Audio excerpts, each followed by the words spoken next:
День всем, кто нас смотрит. Как-то очень быстро пролетело 4 дня, и уже сегодня завершающий день межрегионального онлайн-фестиваля «Музей как ресурс развития территорий», приуроченного к столетию образования Чувашской автономии. Предполагаемая продолжительность сегодняшней сессии составляет 2 часа. Закончить фестиваль мы решили темой волонтерства в музее. Можно его назвать продолжением вчерашней темы фандрайзинга, потому что волонтеры – это тоже очередной музейный ресурс.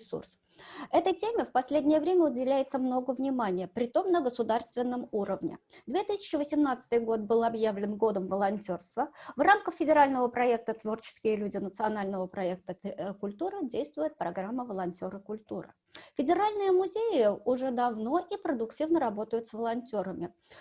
Но при этом во многих региональных музеях работа только начинается, но при этом всегда есть музеи, опыт которых можно и нужно перенимать. Сегодня с нами Мария Бахонок, Ульяновский областной краеведческий музей, Ирина Гавриленко, Омский областной музей изобразительных искусств, Анастасия Негодаева, Екатеринбургский музей изобразительных искусств, Ксения Кошелева, Государственный музей-заповедник Ростовский Кремль, Наталья Лапченко, Хабаровский краевой музей и Леонид Кавардаков, Вятский палеонтологический музей.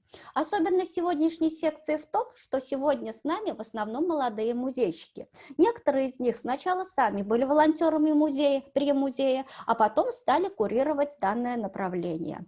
Так что слово сегодняшним коллегам. Открывает программу доклад Мария Бахонок, заведующий отделом внешних связей и коммуникаций Ульяновского областного краеведческого музея. Она нам расскажет о реализуемом в музее проекте «Музейный волонтер». Мария. Добрый день, коллеги. Добрый. И зрители. Да, я хотела бы поделиться нашим опытом. Он не очень большой, но весомый, как нам кажется. В 2019 году я выиграла грант благотворительного фонда Владимира Потанина в конкурсе «Музейный десант» как раз на стажировку «Музейный волонтер» и проходила эту стажировку на базе агентства Мосгортур. После того, как прошла там обучение, мы решили, что просто необходимо создать такую же службу волонтеров музейных в Ульяновске. Так, демонстрацию экрана я забыла включить, простите. Ничего страшного, Мария, мы ждем. Сейчас. Да, начиналось все, вот как я сказала, в 2019 году. После Мосгортуров в марте мы провели первую встречу с волонтерами, и на ней было около 100 человек, желающих присоединиться к этому проекту. Это были и студенты, и люди старшего возраста, пенсионеры пришли. К сожалению, после у нас ничего не получилось, да, потому что мы все ушли на самоизоляцию. Единственное, что все это время к нам и ко мне, и у нас партнерами выступал в проекте Министерства искусства и культурной политики Ульяновской области, и к ним шли звонки о том, что когда же мы начнем работать. Но, к сожалению, условия в тот момент были такие, что мы не могли никак начать работать. Как вообще все началось? Мы сделали запросы, пообщались с музеями Ульяновской области, поняли, что кроме событийного волонтерства музеи, к сожалению, больше никак не работают. То есть мы приглашаем их на ночь музея, забываем про эту работу до следующей ночи. Такой системы, к сожалению, не было продуманной. И я сделала запросы еще в волонтерские центры, которые есть региональные, и выяснилось, что волонтеры, в общем-то, хотят работать с музеями, но так как я уже сказала, запросов от музеев нету, соответственно, и работы нету. Значит, в августе 2020 года, то есть этим августом, мы выиграли грант у Российского фонда культуры на конкретный проект «Музейный волонтер». И здесь, в рамках этого проекта, нужно было организовать смен школы музейного волонтерства. Уникальность в том, что мы брали не только город, мы хотели охватить и весь регион. Мы делали выезды в районные музеи, и проводили, уже мы все прошли, вот эту часть мы прошли, можно сказать, что мы подвели кое-какие итоги промежуточные. Мы выезжали в районы, проводили занятия. Повторюсь, занятия шли в 2 модуля, один из которых был направлен на взаимодействие непосредственно с волонтерами, а другой на сотрудников музеев. То есть нужно было им сотрудников музеев тоже подготовить к работе с волонтерами. Необходимо было рассказать и механизмы привлечения волонтеров, и функциональные особенности, и разъяснить и положение федерального законодательства. С музейщиками пришлось тоже поработать. Занимались волонтеры, да, у нас была задача привлечь в проекте 100 волонтеров. Мы вот уже на данный момент точно справились с этой задачей. 100 или даже больше волонтеров у нас в проекте есть. Да, из функционала, который мы прорабатывали с музеями и нашими областными местными, надо сказать, что здесь, в Ульяновске, к проекту присоединился палеонтологический музей, Ленинский мемориал, художественный музей и еще 2 ведомственных музея, это музей УАЗа и музей Ульяновского государственного университета. Это те музеи, которые готовы принять на своей территории волонтеров и продумать функционал их. С этим мы справились, да. Вот то, что я говорила про партнеров проекта, кто нам помогал, и на первом этапе очень сильно это региональный волонтерский центр в сфере культуры и Министерство искусства. Первые встречи практически нам помогали организовывать. Сейчас мы уже точно имеем своих волонтеров музейных. Это «Ночная мэрия», у нас есть такая организация, которая тоже помогает нам и информационно, и консультациями. И вот сейчас, я так понимаю, что они нам будут помогать организовывать Zoom-конференцию, потому что в рамках этого проекта «Музейный волонтер» в ноябре мы должны были пригласить сюда, в Ульяновск, экспертов из Москвы для такого большого воркшопа с музейщиками, в котором должны были принять участие 50 человек, и музейщиков, и волонтеров. То есть такие совместные какие-то практические занятия, проработать дальнейшие пути развития всего этого направления. И сейчас мы это все будем переводить в Zoom. То есть вот «Ночная мэрия» будет нам как раз помогать. То есть получается, что у проекта есть партнеры, это здорово, которые реально нам помогают. Вот это качественные показатели. Мы, как я уже сказала, да, прошли половину пути этого проекта, 100 волонтеров есть, школы провели. Впереди у нас осталось создание передвижной выставки «Я музейный волонтер» и воркшоп, то, что уйдет в Zoom. Вот примерно таким образом наши школы проходили. Это были районные школы, мы выезжали в районы города. И сейчас надо сказать, что, например, у нашего музея формируются волонтеры за счет кафедры музееведения Ульяновского государственного педагогического университета. Мы привлекли первокурсников, которые, как нам показалось, очень даже активно приняли участие во всем, их все заинтересовало. Мы предложили ребятам, вот буквально вчера была встреча, у нас в фойе есть 2 витрины. Мы хотим, чтобы они сами создали выставку, сами вчера они придумали тему. В ближайшее время, я думаю, они принесут предметы из дома, я вам расскажу, это будет семейная реликвия. Каждый принесет то, что считается семейной реликвией у них дома, расскажут истории, создадут выставку, напишут релизы, снимут ролики. В общем, все, погрузятся полностью в музейную работу от начала до конца. Конечно, их будет курировать специалист, который создает выставки у нас в музее, Геннадий Дубровина. И я буду их помогать, конечно. Что касается информационной открытости, конечно, проект широко освещается в наших местных СМИ. Мы приглашаем, просим регистрироваться на сайте добро.ру. Обязательно идет регистрация всех наших школ, идет регистрация на добро.ру. Такие условия, да, сейчас мы все там находимся и все регистрируем волонтеров. У проекта имеется и группа отдельно ВКонтакте, музейный волонтер 73. Если есть вопросы, я готова на них ответить. Спасибо, Мария, за то, что поделились своим опытом. Вопросы есть, без этого никак. Первый вопрос. Чем музейные волонтеры у вас занимаются конкретно, кроме того, что они собираются создавать выставку? Так, да, смотрите, у нас даже был такой опыт в летний период, когда смотрители ушли, мы не смогли их вывести на работу, да, 65 Мария, плюс. секундочку, секундочку. Рабочий стол выключи, пожалуйста, и отвечай на вопрос. Ага, Вот, мы так тебя все. лучше видим. Угу. Да, смотрители у нас, мы их не вывели летом. Вначале мы открылись в мае месяце, и, к сожалению, в мае месяце мы открылись без смотрителей. Волонтеры нам помогали в роли смотрителей. Мы их использовали, конечно, работу их не целый день. Естественно, это было не более 3 часов. Надо понимать, что если больше 3 часов, то волонтера надо еще покормить. Поэтому мы использовали работу их около 3 часов. Они делились у нас, там был график небольшой. Они помогали нам, и даже в момент, когда мы находились на удаленке, мы тоже пробовали вместе с ними делать разные направления. Мы рассказывали о памятниках, мы рассказывали в День Гончарова, читали вместе с ними Гончарова, мы приглашали и в онлайн-формат, и в офлайн-формат. Палеонтологический музей брал волонтеров на раскопки по берегу Волги в поисках аммонитов, белемнитов и так далее.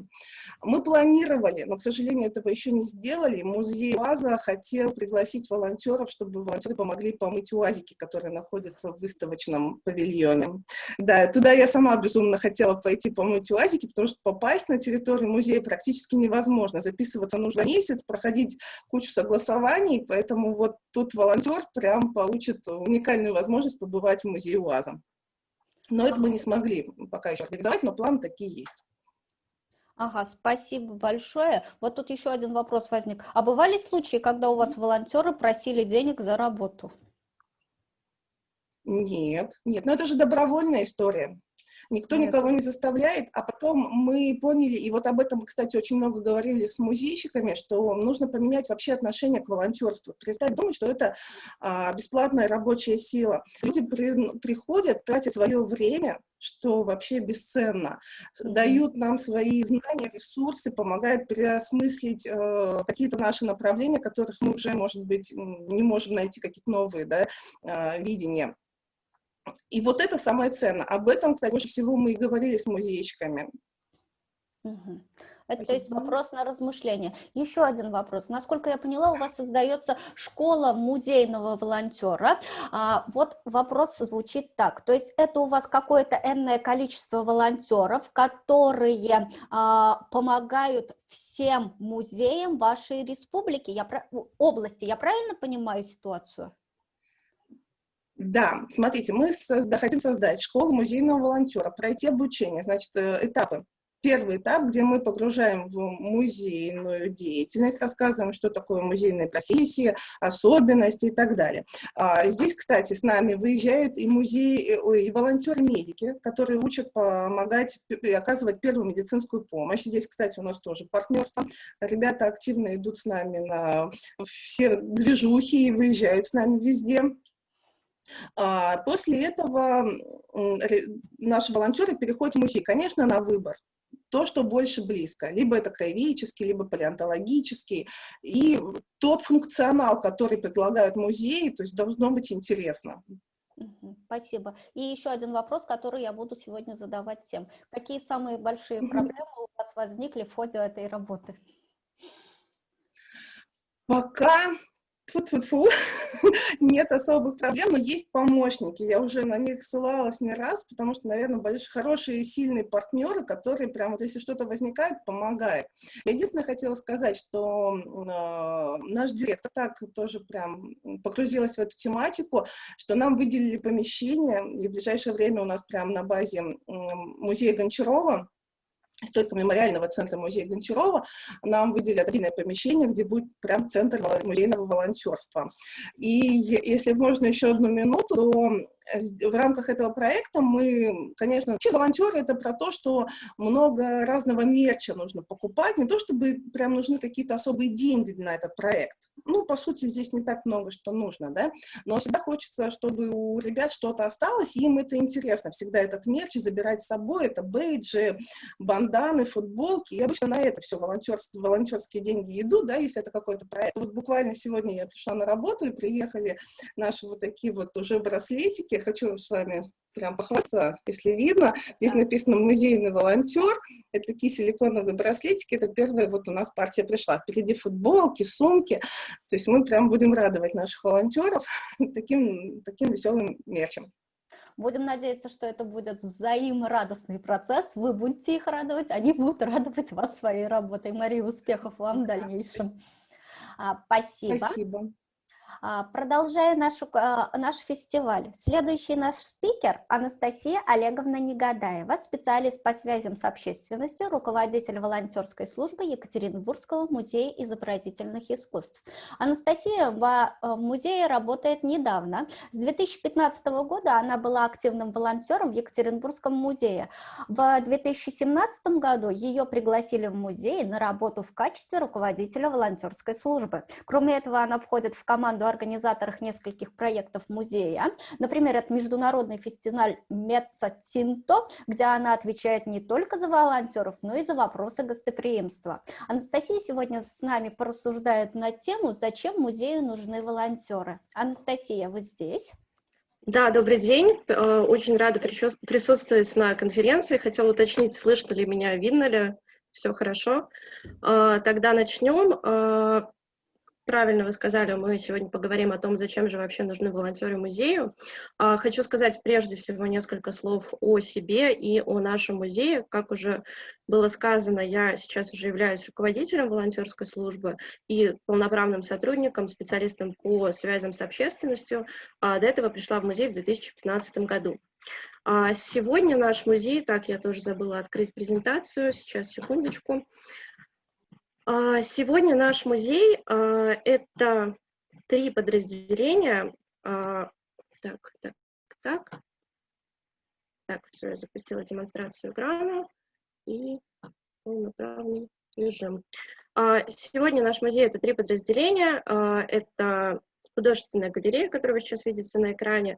Это музей наивного искусства, и это также культурно-просветительский центр «Эрмитаж Урал», открытие которого мы планировали еще давно, несколько лет назад, в 2015 году все это только начиналось, и вот сейчас, несмотря на такое непростое время, спустя много лет согласований, документационной работы и прочего, Эрмитаж Урал наконец-то откроет двери для посетителей, возможно, уже не в этом году, самое главное, что там все готово, откроют свои двери в начале следующего года. И в планах у нас открытие еще нескольких подразделений музея.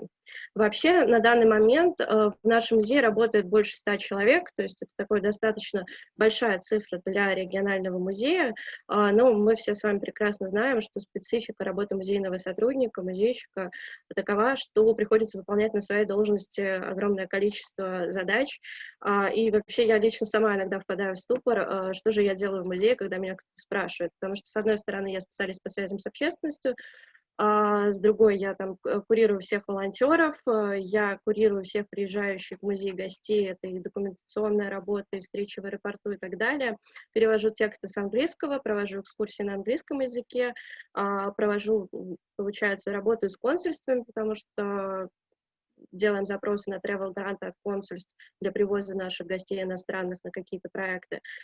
И также вот сейчас, например, член проектной команды конкурса «Общее дело» от фонда Потанина, который мы вот выиграли, и также вот фестиваль Меццо-Тинто, плюс много-много других проектов. Я совсем недавно работаю в музее, но вот как раз понимаю, что музейный сотрудник — это такой человек-оркестр, который может выполнять огромное количество задач. Это и менеджер, это и управленец, это и научный сотрудник. И здесь как раз-таки, мне кажется, встает вопрос, зачем же все-таки волонтеры музею, потому что на волонтеров, естественно, закладывается огромное количество сил, времени и энергии. И здесь очень важно сказать, что, конечно же, это и вложение средств.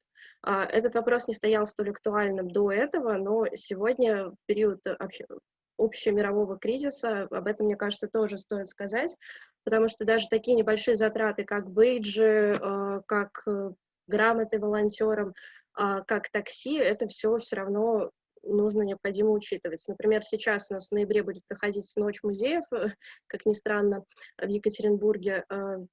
Да, и сейчас мы понимаем, что, например, вечерних волонтеров мы просто не сможем позвать, потому что мы не сможем им обеспечить проезд от музея и обратно домой ночью.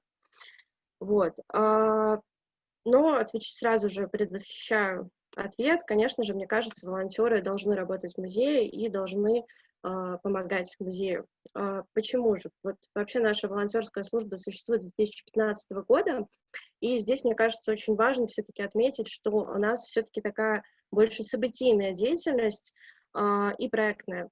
Почему? Потому это ночи музеев, естественно, вечера музеев, вот тот же самый фестиваль Мецетинта, когда к нам приезжают гости, волонтеры помогают встречать в аэропорту, курируют гостей, решают какие-то вопросы, работают на мероприятиях детского центра, вот здесь, как, например, помогают переводить экскурсии, помогают с какими-то такими вещами. Огромное количество ребят у нас, ну, не огромное количество, есть ребята, которые постоянно помогают нам с переводами на аннотации, с переводами на сайт. Получается, что у нас все-таки нет таких ежедневных постоянных волонтеров, как в других крупных музеях, но здесь специфика такова, что, в принципе, нам и не нужны волонтеры на постоянной основе.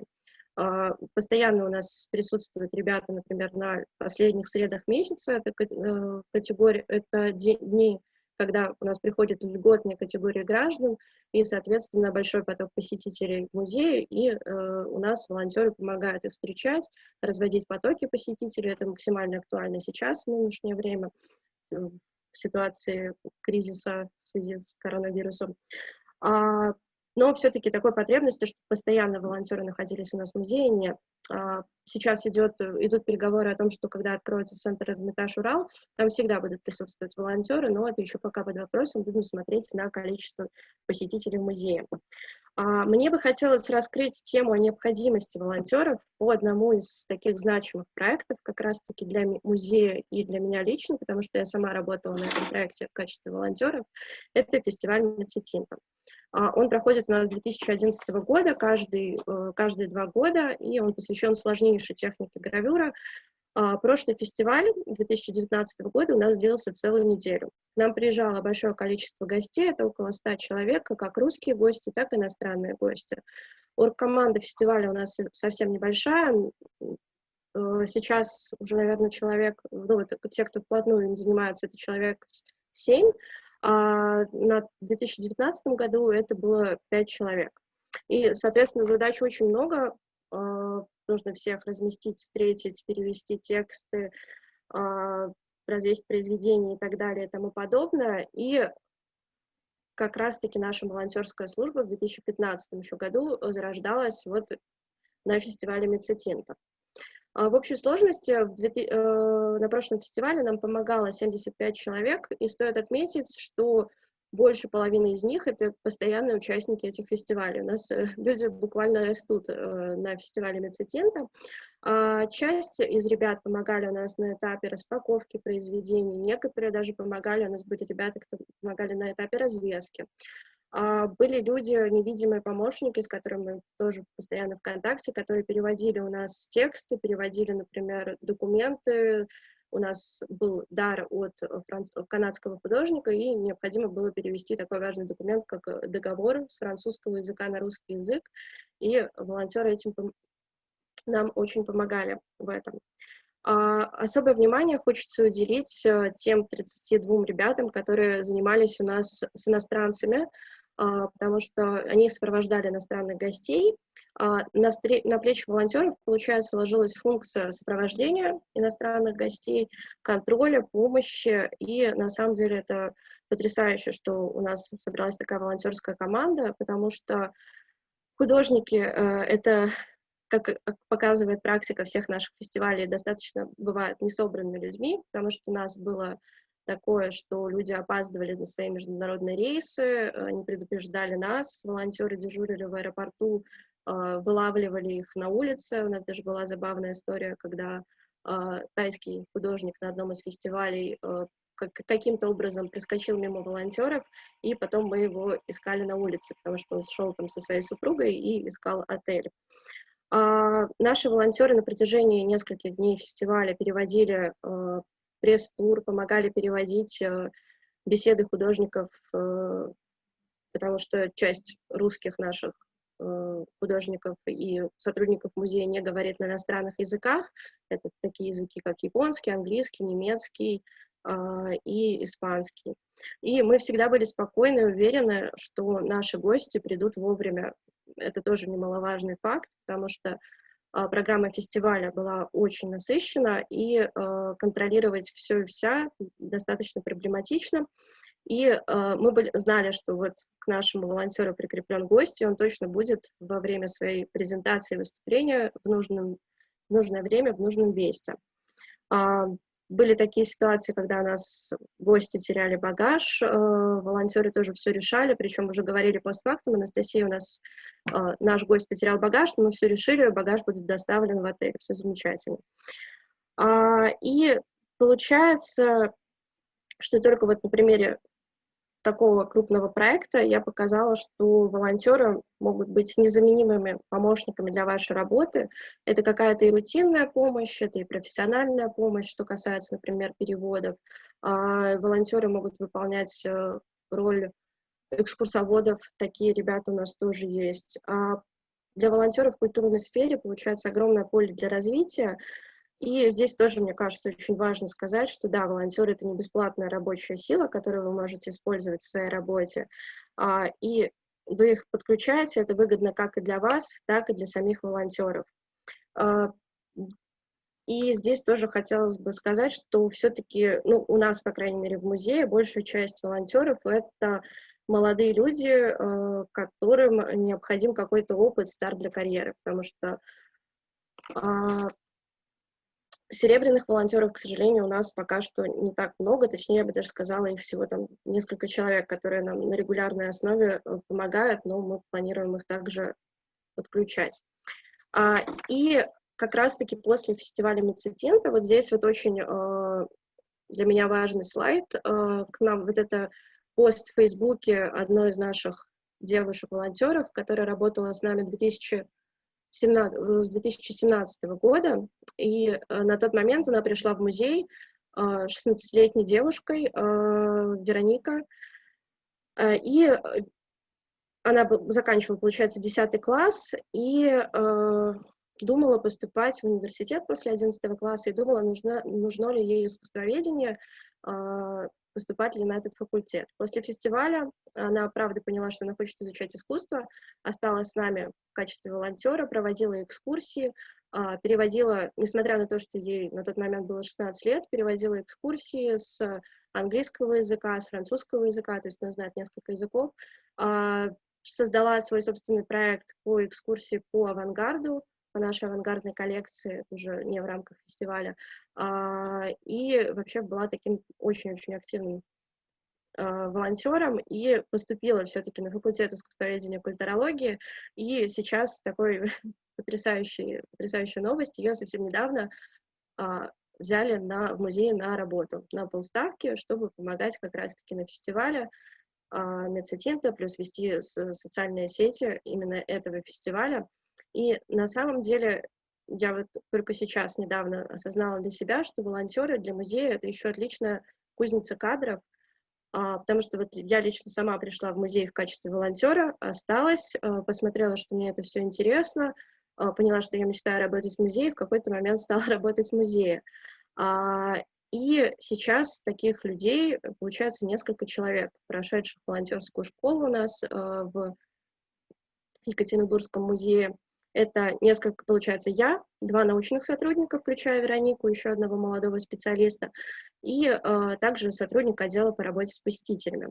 Получается, волонтерство можно еще рассматривать в таком ключе, что волонтеры, которые приходят к вам, они потом могут с вами остаться навсегда, ну, или на какой-то промежуток времени, и стать отличными специалистами своего дела. Так, на этом все у меня. Спасибо большое, Анастасия, за очень интересный опыт работы. Подскажите, пожалуйста, как давно в вашем музее действует волонтерская служба? Волонтеры, как давно у вас в музее? Зародилась волонтерская служба как раз в 2015 году, как раз-таки к фестивалю Мецатинта. Ну и еще также мы решили перенять опыт Эрмитажа, потому что вот как раз на тот момент мы обсуждали открытие центра, культурно-просветительского центра Эрмитаж Урал, и решили последовать примеру наших старших коллег, что нам можно это попробовать и нужно. Кстати, сразу говорю о проблемах. Изначально проблемы были в том, что музейных сотрудников, ну, иногда до сих пор, скажу честно, это возникает, тем более коллектив у нас большой, восприятие волонтеров как такая рабочая сила, которую всегда можно подключить, и они будут там что-то делать. Но как бы со временем сейчас это все искореняется, и уже немножко другое отношение. Тем более, что очень много среди волонтеров каких-то специалистов своего дела, там, переводчиков, каких-то таких людей, которые просто... Ну, просто в музее у нас таких людей, прошу прощения, профессионалов своего дела. Вот. Вот, Анастасия, у меня вот вопрос такой к вам, как бывшему волонтеру. А с точки зрения вот волонтера, вы зачем сами пришли в музей? Именно в тот момент, какой стимул у вас был для того, чтобы стать волонтером? Наверное, мой пример будет не очень показательным, потому что я пришла в музей, я увидела объявление о музее, и я училась на тот момент на факультете искусствоведения и культурологии, на кафедре культурологии, и я поняла, что я мечтаю работать в нашем музее. Вот просто у меня такая идея возникла. И тут резко говорят, узнала, что... Таймер, прошу прощения.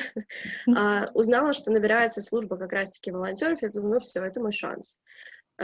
И я даже помню, когда меня брали на работу, и директор музея Никита Николаевич Корытин спросил: Анастасия, почему хотите работать в музее? Я очень старалась сдерживать себя и не сказать: знаете, я мечтала у вас работать, потому что это всегда выглядит очень максимально странно, поэтому я там что-то придумала, хотя вот такая история.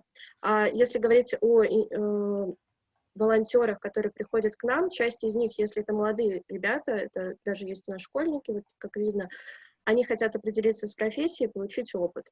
А если это уже люди другой профессии, которые, они просто хотят находиться в музее, где красиво, где хорошо, интересно. То есть у нас вот есть девушка, которая бухгалтер по образованию, но она все время участвует в детских проектах, потому что ей это безумно нравится, и очень интересно, такая отдушина.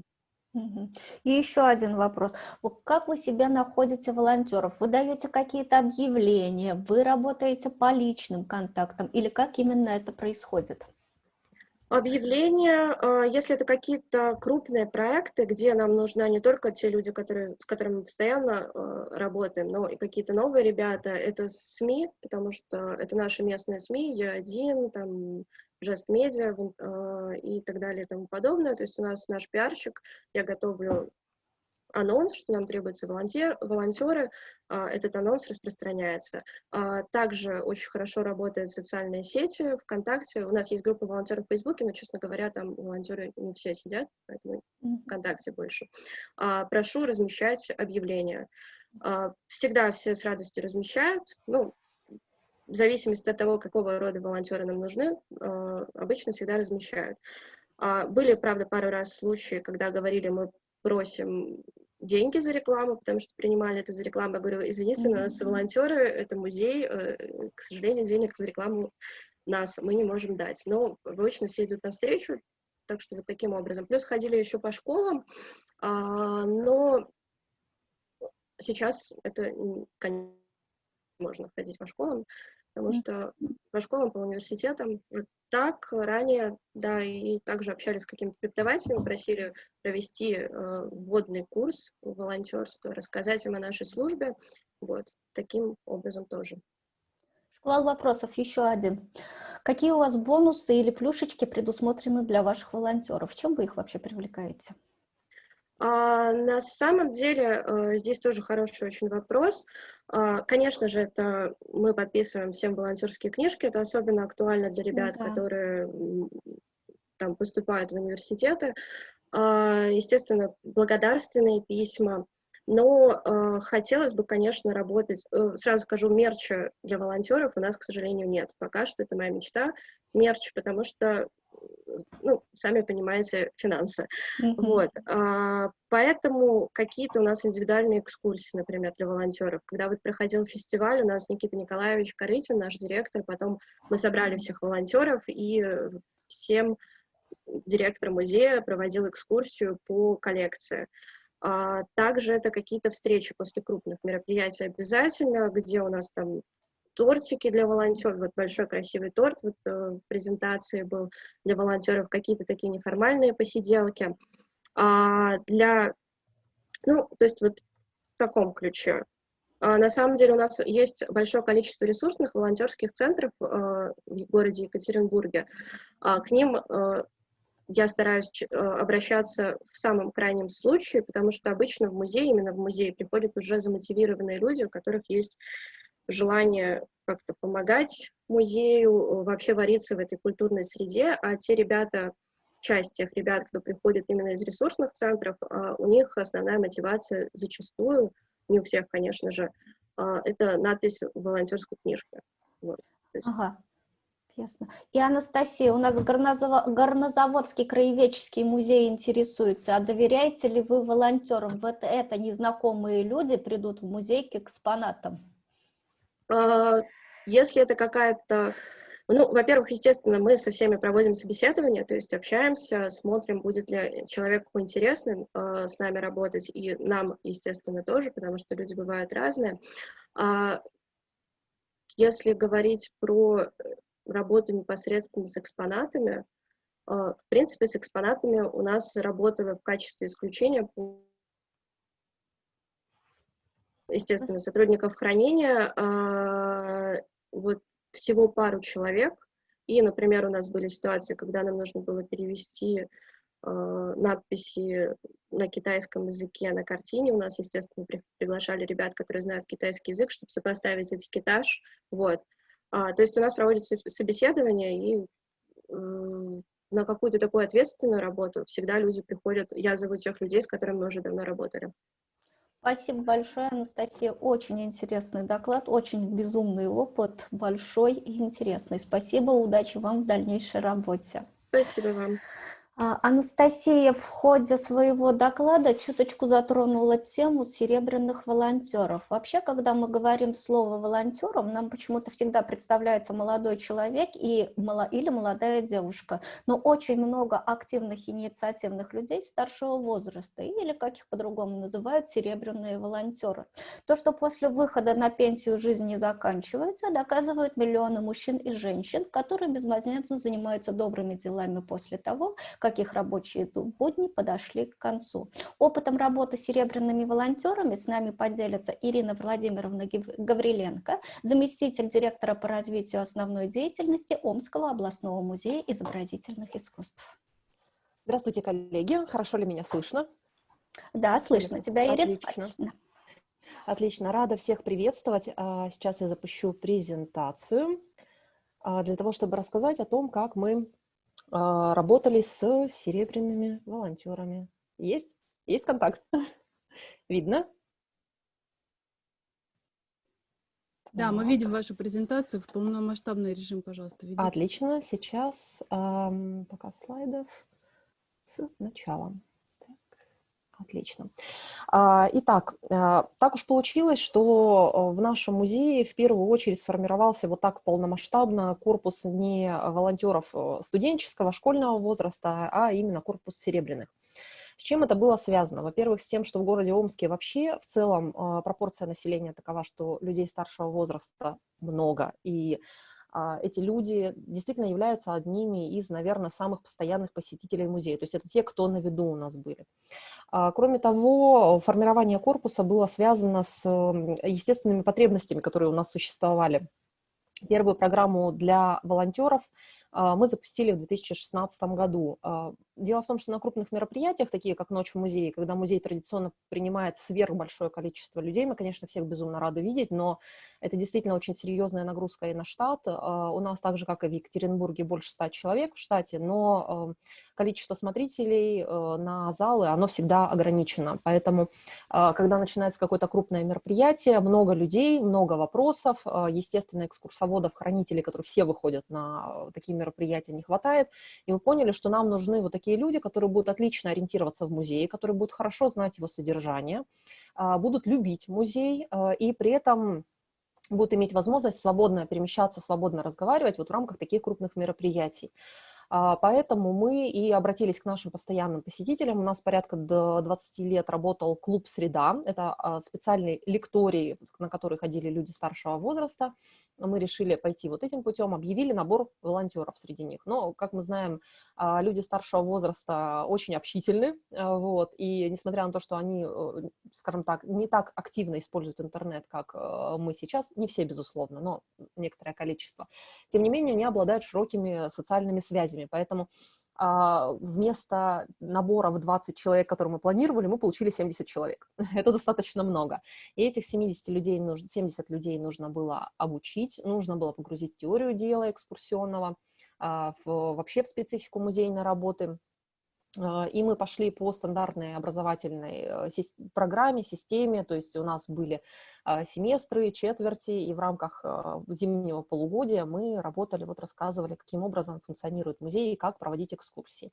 То есть, по большому счету, за зиму с 16 по 17 год мы подготовили себе корпус экскурсоводов. Но понятное дело, что психологически люди все очень разные, и не все из них хотят становиться экскурсоводами, то есть транслировать материал вот на группу, кто-то стесняется, поэтому мы предложили им вариант становиться еще и организаторами, то есть транслировать информацию о том, что происходит в музее.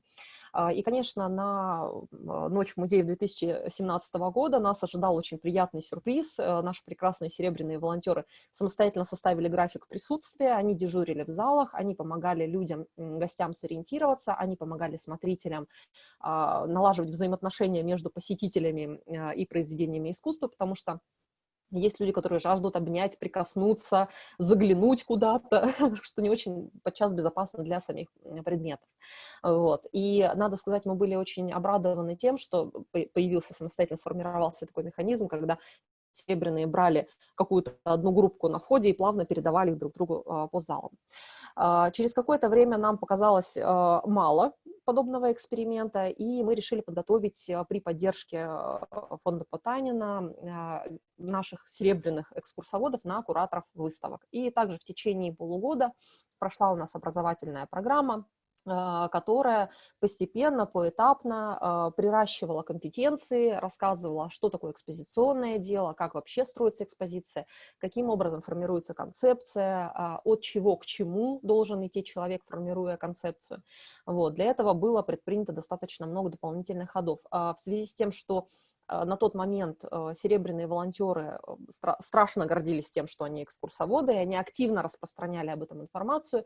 Вот на второй набор к нам, конечно же, пришли новенькие, поэтому часть программы пересекалась, мы ее обогатили такими курсами, как «Непонятное искусство», то есть и о классическом искусстве, и об авангарде говорилось с одинаковой точки зрения, с точки зрения новаторства, того, что художники привнесли, каждый в свою эпоху. Это, конечно, очень интриговало людей, и завершался курс вообще рассказом про биеннале современного искусства. К нам приезжала прекрасная девушка Александра Лопаткина, она культуролог, итальянист, и она рассказывала о том, что происходит на, например, Венецианском фестивале.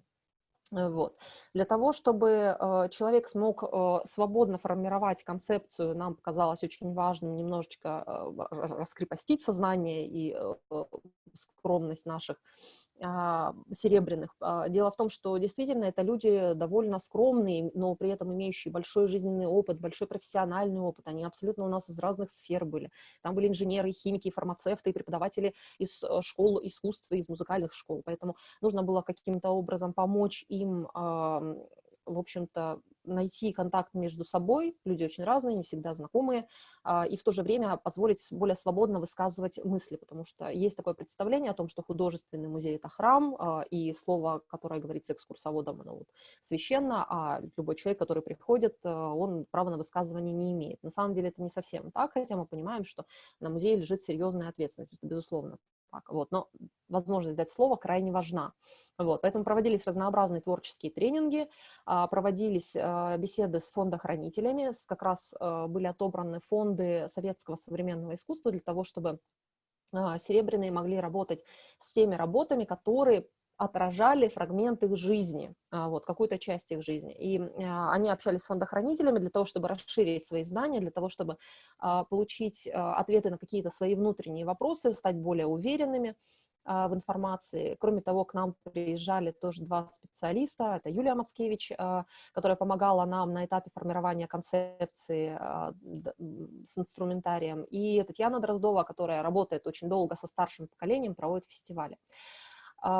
Значит, как мы действовали? Если вдруг вы соберетесь делать выставку, то каким путем можно пойти? Значит, мы знакомились с 2 фондами, потом говорили о том, какие работы в фондах зацепили.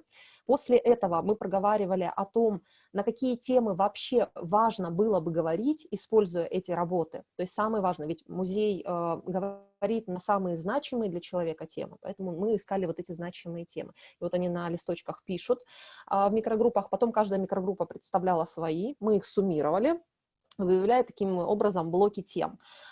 После этого была очень важный и интересный инструмент, который Юлия Мацкевич нам привезла, это хэштеги, теги. То есть мы говорили о том, что в рамках каждой темы есть свои внутренние теги. Таким образом уточнялась тема. И потом через это же сито прогонялись и работы, просматривались каталоги, просматривались материалы, которые передавали хранители через теги. То есть, например, если мы взяли тему свободы, а мы взяли именно 2 темы, сросшиеся между собой, это весна и свобода, с чем они ассоциировалось, было облако тегов, и через них прогонялись, собственно, все работы, подходят, не подходят. В процессе, в общем-то, вот такого образовательного маршрута проводились интервью на тему, что такое свобода, что такое настоящее искусство, и потом вот эти высказывания серебряных, они вошли непосредственно в саму выставку. Вот у нас было вначале 300 работ отобрано, потом 200, потом 100, потом мы еще немножко отсеяли, это очень трудно. Вот, и все-таки остановились на отдельном наборе. И вот вы видите процесс монтажа, серебряные помогали нам в монтаже. К этому промежутку времени мы уже разделились на микрогруппы, кто-то в этот момент готовил экскурсии, кто-то занимался монтажом, вот исходя из собственных интересов, кто-то занимался вот распространением пригласительных. И вот те самые люди, мы ни одного из присутствующих не пригласили сами, это все пригласили сами волонтеры, те, кого они считали важным позвать. Вот, и мы, конечно, видим людей в основном очень взрослых, но и сама выставка, она была настроена на взрослых. Конечно, за год очень сложно не срастись с группой, если вы проводите с ней как минимум там 4-8 часов в неделю, и поэтому, конечно, вручение памятных знаков, оно было очень теплым и очень значимым для наших волонтеров, потому что это была возможность показать их семьям старших родственников с другой стороны. То есть показать, что эти люди способны не только на грядках что-то выращивать очень талантливо, не только с внуками заниматься, но еще и создавать выставки в музее абсолютно свободно. Программа, конечно, команда в рамках программы была очень обширной. Сразу вот я подтвержу высказывание всех коллег, которые до этого говорили. Вам нужно вложить действительно очень много сил волонтеров, прежде чем вы начнете получать какую-то обратную связь. Но это естественно, вы вводите людей, незнакомых с музеем, в музейную среду, и вам, конечно, нужно насытить их большим количеством знаний. То же самое, как когда мы учимся в университете, с нами работает большое количество педагогов. Но зато потом эти люди проводят экскурсии, причем для разных аудиторий, как свои сверстники, так и дети, так и молодежь. Выглядит это, конечно, все очень интересно, потому что это даже не сколько экскурсий, сколько медиации, по большому счету. И это нас тоже вполне устраивает, потому что это разговор про эмоции, про то, что мы чувствуем, то, что переживаем. Они помогают нам вести мастер-классы, причем вы видите на нижней картинке озадаченность самих волонтеров, потому что мы подкидываем им не только знакомые задачи, но и задачи на развитие. И вот вместе мы создавали в рамках следующей уже ночи музея вот такой объект с корабликами. Проводили разнообразные встречи, вручали им значки и сертификаты. И, конечно, это, я бы сказала, та группа, которая очень любит музей, нежно любит музей, готова всем помогать.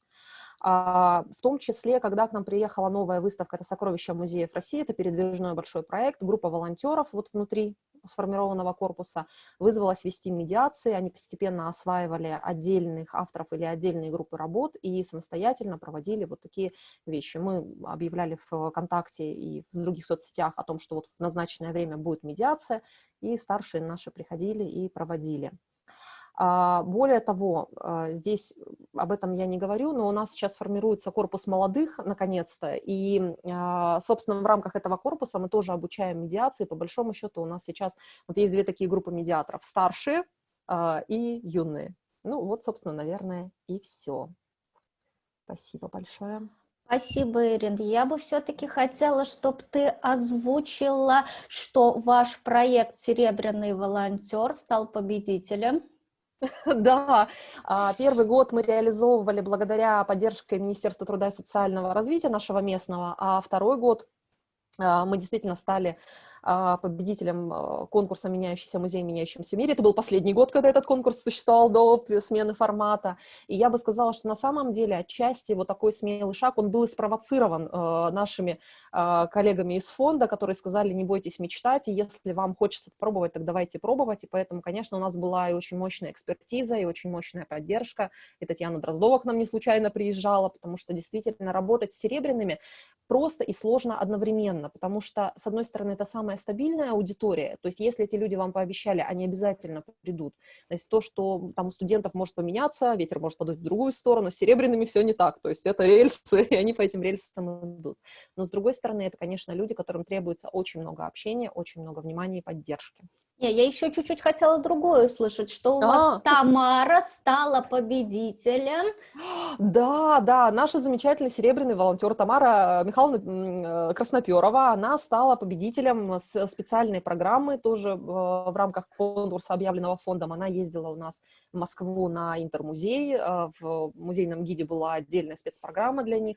То есть на самом деле волонтеры находятся в абсолютно уникальной ситуации, если говорить про плюшки. Для них сейчас существует такое количество конкурсов, что быть волонтером на самом деле очень приятная история. То есть можно вообще на самом деле сказать: друзья, я волонтер, любой город этой страны или мира, я готов к вам ехать, делиться опытом, и будет очередь. Поэтому на самом деле это, конечно, большой плюс. Да, и еще вот подскажи, вот, я сама уже хочу побыть в волонтерской роли. Ага, подскажи, пожалуйста, Ирина. Сейчас у нас в период пандемии, когда люди за 65+, желательно находиться дома. Как вы на сегодняшний день организовываете свою работу?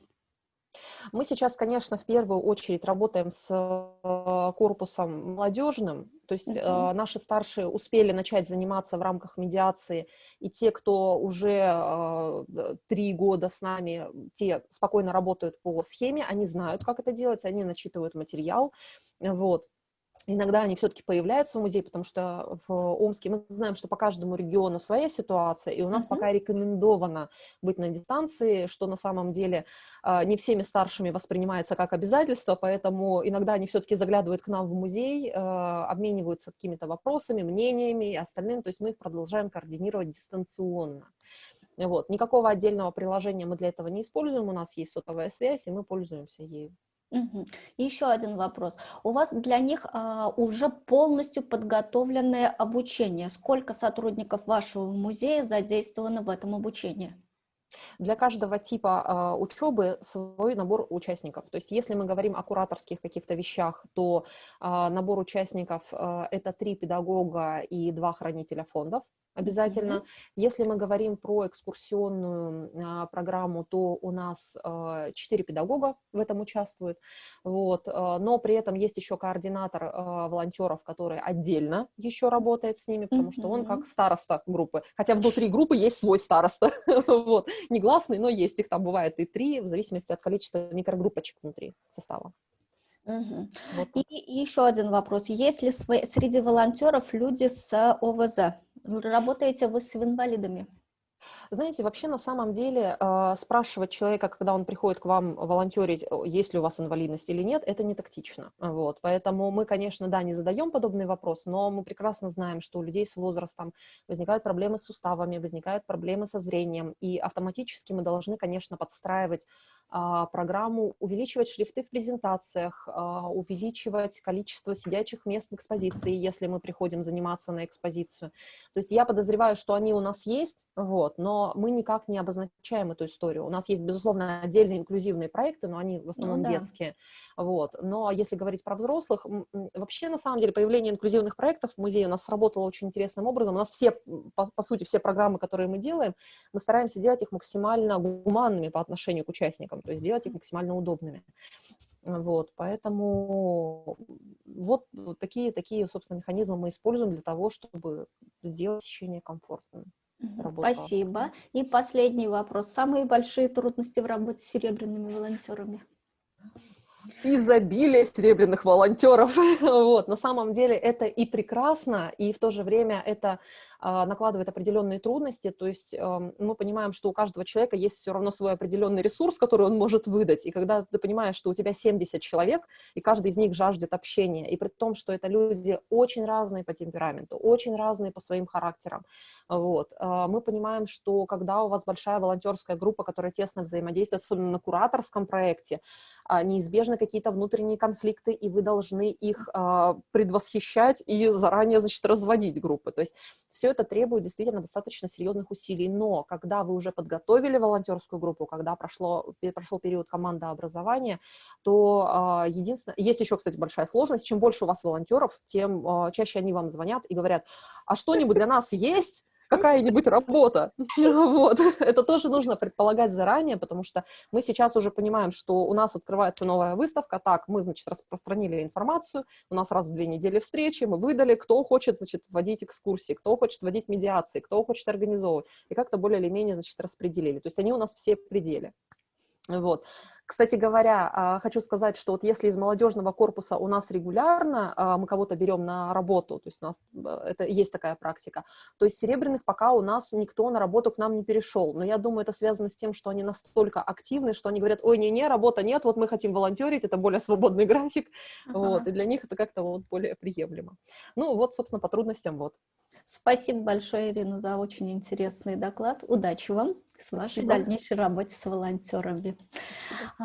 Продолжит нашу программу еще один наш молодой спикер Ксения Кошелева, специалист по организации культурно-массовых мероприятий и молодежных проектов Государственного музея-заповедника Ростовский Кремль. Ксения в музее работает с 2018 года, и, естественно, основное направление ее работы – это работа с молодежной аудиторией, в том числе и с музейными волонтерами.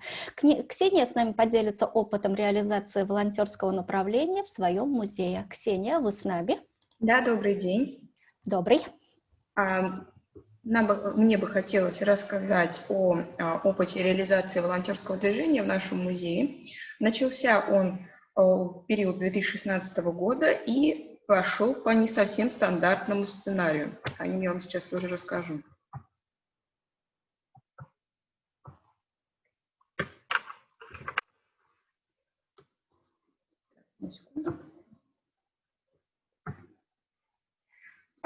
Государственный музей-заповедники Ростовский Кремль, инициатива реализации волонтерского направления началась с просветительского курса «Музейная академия», которая проходила на базе нашего музея с 2015 года. Часть участников этого курса решили остаться в музее, и для них было предложено реализация именно волонтерского направления. Данную инициативу поддержал директор музея Наталья Стефановна Коровская. В 2016 году куратором всего волонтерского движения была назначена замдиректор по культурно-массовой просветительской работе Лариса Алексеевна Ельникова. Она проделала огромную, колоссальную работу по изучению материала, нормативных документов, которые бы сопровождали эту работу и помогали реализации волонтерской программы в музее. Несмотря на то, что подготовительный процесс был достаточно большой, кстати, волонтерский клуб у нас в музее начинался с 6 человек. Все они были учащимися 8-9 классов. Некоторые из них даже не достигли возраста 14 лет, поэтому не имели возможности оформления волонтерской книжки, но впоследствии также волонтерские книжки были оформлены и заполнены в музее. Работа началась достаточно активно на всех фронтах. начиная с подготовки документации, заканчивая, собственно, деятельностью волонтеров. Первоначально это было ситуативное волонтерство, то есть они приходили на какие-то мероприятия, проводили различные тематические опросы. На фестивале «Живая старина», на Ночи музеев, Ночи искусств старались проводить какие-то флешмобы, небольшие интерактивы. Но с течением времени мы столкнулись, наверное, с одной из главных проблем в реализации волонтерского направления именно в маленьком городе. А наше население составляет всего 30 тысяч, это вместе город и район. Соответственно, молодежи у нас не так много, с серебряными волонтерами тоже в 2016-2017 годах нам было не совсем легко, и столкнулись мы с двумя сложностями. Первое – это частая смена волонтерского состава по причине того, что школьники выпускаются, вузов профильных в городе нет, СУЗы тоже направлены далеко не на музейную тему, поэтому учащиеся у нас уезжали из города, тем самым оставляя волонтерский клуб без своего участия. И также специфика связана, частая текучка связана с тем, что не все готовы выполнять какую-то деятельность именно в музее, волонтерскую деятельность. Оговорюсь, у нас в Ростове существует 18 волонтерских клубов, лишь 2 из них занимаются культурным волонтерством. Далеко не все, кто приходит в музей, понимают, что здесь мы будем заниматься именно музейной деятельностью, а не помогать, не знаю, очищать памятники, двигать мебель и все в этом ключе. В связи с этим, опираясь на опыт предыдущих лет, мы выделили основные направления деятельности музейного клуба, которые были бы интересны и для волонтеров, и полезны для нашего музея. Это музейное погружение, знакомство с экспозиционно-выставочным пространством музея и проведение для волонтерами, для своих друзей рассказа об одном музейном предмете. Причем волонтеры сами готовят этот рассказ, сами подбирают материал. Для этого мы открываем двери нашей библиотеки, даем возможность общаться с нашими научными сотрудниками. Следующее направление – это помощь сотрудникам музея в организации и проведении мероприятий. Несмотря на то, что в музее достаточно большой штат сотрудников, нам иногда не хватает рук. Рук в подготовке какого-то раздаточного материала для детских программ, рук, которые бы нам помогли подготовить пространство, а иногда даже стать участниками самого этого интерактивного мероприятия. Отдельная категория волонтеров, которую мы выделяли достаточно долго, это волонтеры, которые помогают нам в проведении программ и занятий в арт-студии «Зеленая полоса». Деятельность арт-студии заключается в помощи и в социализации людей с особенностями, с ограниченными возможностями здоровья. Также здесь занимаются дети, которые попали в сложную жизненную ситуацию. Работа с такими людьми достаточно сложная, имеет ряд особенностей, но некоторые из наших волонтеров активно помогают и готовы помогать именно в работе арт-студии. Также наши волонтеры проводят и при помощи наших сотрудников составляют различные тематические опросы, которые проводят в рамках проведения каких-то больших фестивалей и мероприятий в музее. Также реализуют собственный проект. Одним из таких проектов стало путешествие в Кремль. Оно состоит из 2 частей и направлено на знакомство, а самое главное привлечение аудитории в музей для его дальнейшего изучения. Данный проект проводится на безвозмездной основе. Его участниками становятся дети из пришкольных лагерей, которых мы приглашаем в музей для посещения. В этом году, в связи со сложной эпидемиологической ситуацией, большая часть работы ушла в онлайн. Наши ребята составляли рассказы о музейных предметах и публиковали его как на официальных ресурсах музея, так и на своем официальном ресурсе.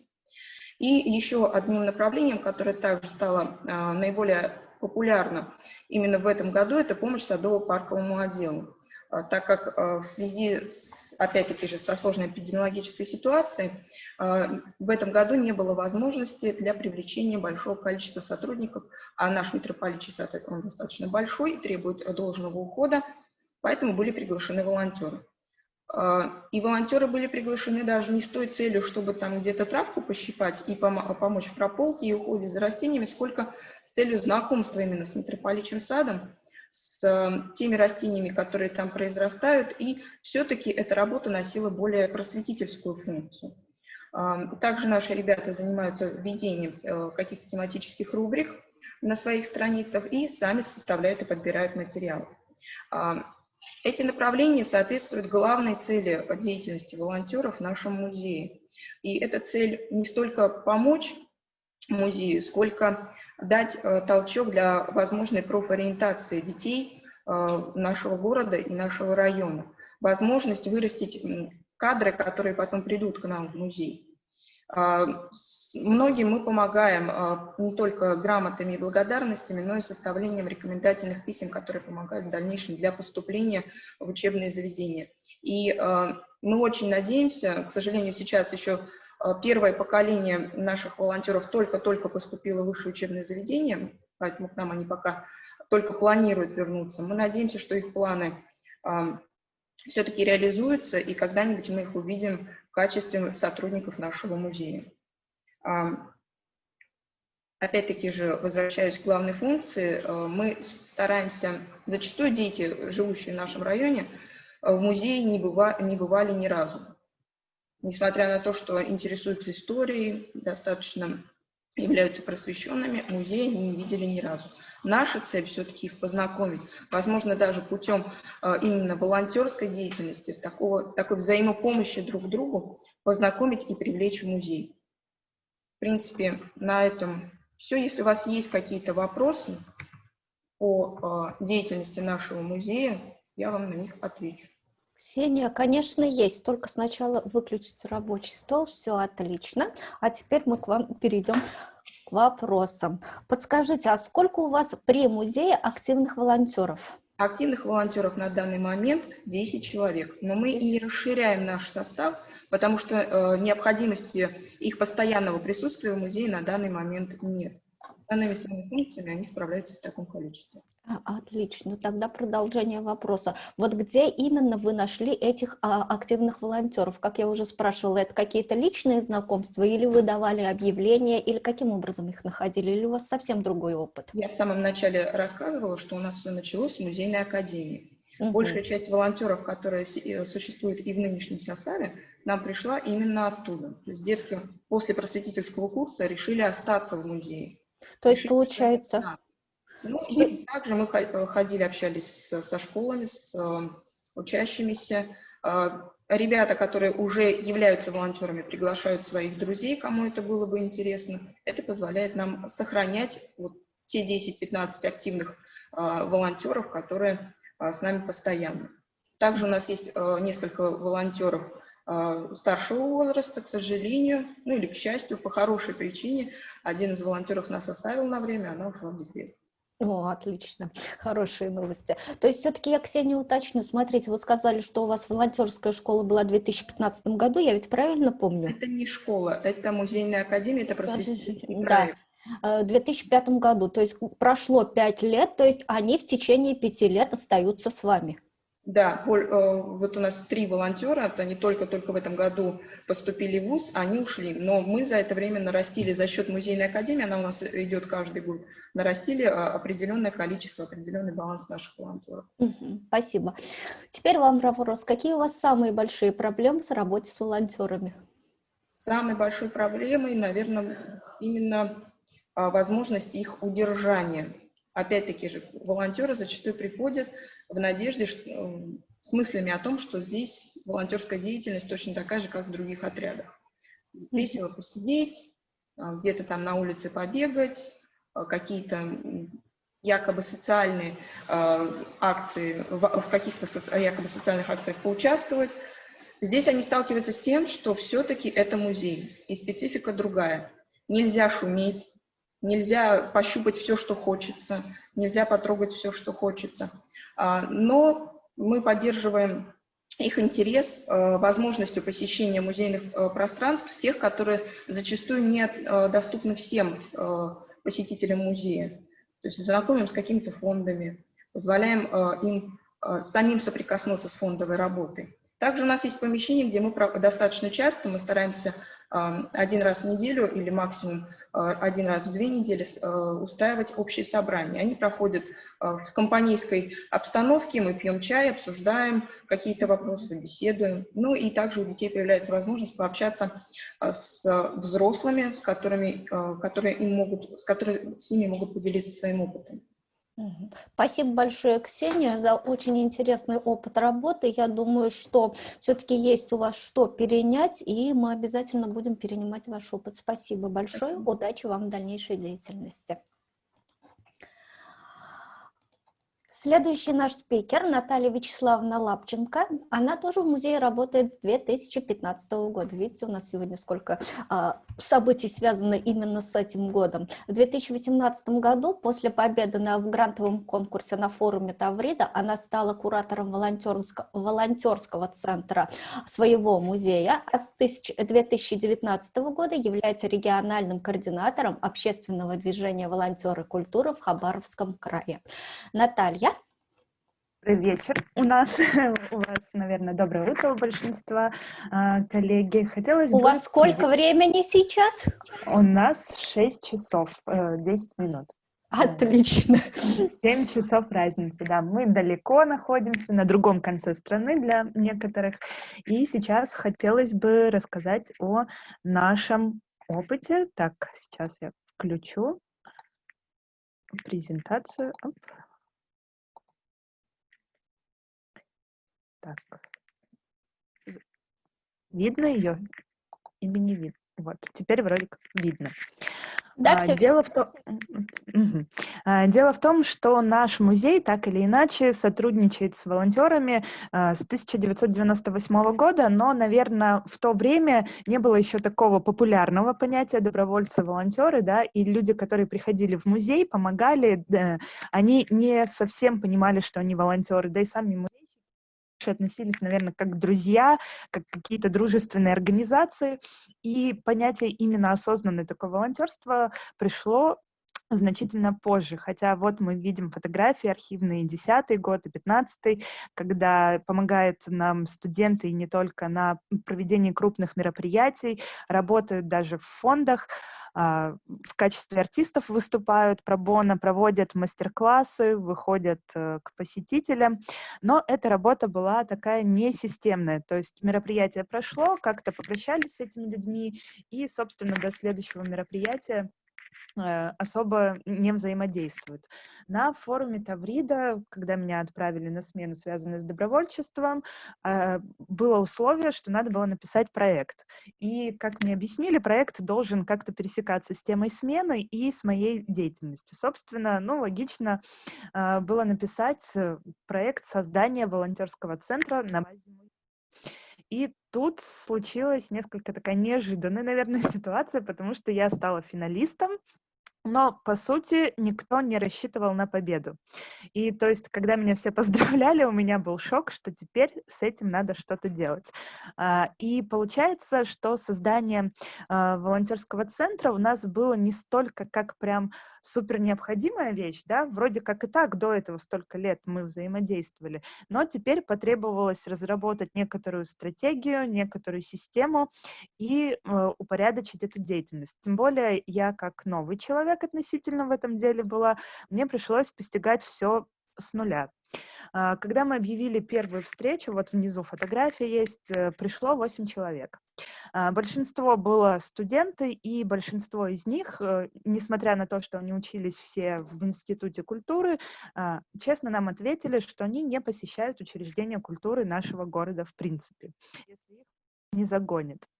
И мы поняли, что на первый год наша основная задача погрузить ребят в мир музея, показать, что это не место, где все покрыто пылью, да, сидят злые бабушки и говорят, ничего нельзя трогать, что это площадка развития, и музей бывает разный, и для молодежи обязательно там есть место. Нам помогли наши друзья, теперь уже это Краевой волонтерский центр, потому что наших ребят взяли на обучение в Академии волонтеров, они попали в тусовку таких же, как и они, активных студентов, где им рассказали об основах волонтерства, и нам с тех пор стало несколько легче работать, хотя специфика музея все-таки отличается, чем те же событийные волонтеры в других организациях. Датой рождения нашего волонтерского центра мы официально считаем 1 марта 2019 года. Хотя и до этого времени велась активная подготовительная работа, когда мы у себя в головах укладывали, что мы хотим, как взаимодействовать с волонтерами, и пытались набрать, пусть маленький, но наш основной костяк ребят, которые будут с нами. Работают непосредственно с волонтерами нас 2 куратора, я и мой заместитель. На сегодняшний день у нас примерно 26 постоянных волонтеров. Ну и, наверное, такая средняя по больнице температура, что, как и во многих волонтерских центрах, естественно, активисты — это в основном молодежь, студенты, и по большей части это девушки. В среднем в год у нас проходит где-то 20 мероприятий, но надо понимать, они не все крупные, да, то есть если приходят на какие-то мелкие мероприятия что-то помочь технически, мы это все учитываем, как на базе Добро.ру, так и в личных своих тетрадочках, где деятельность ребят оцениваем. Основные направления у нас работы, не все прям из перечисленных пользуются популярностью, но тем не менее. В археологической лаборатории у нас в прошлом году работала только одна девочка, потому что ей очень была интересна музейная жизнь, но она сразу нам сказала, что не хочет работать с людьми.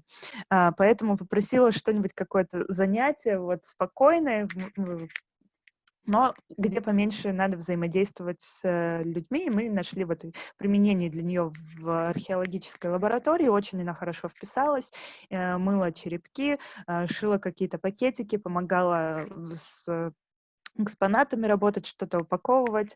К сожалению, вот сейчас перешла в другой класс, учеба занимает все время, появляется у нас в музее крайне редко.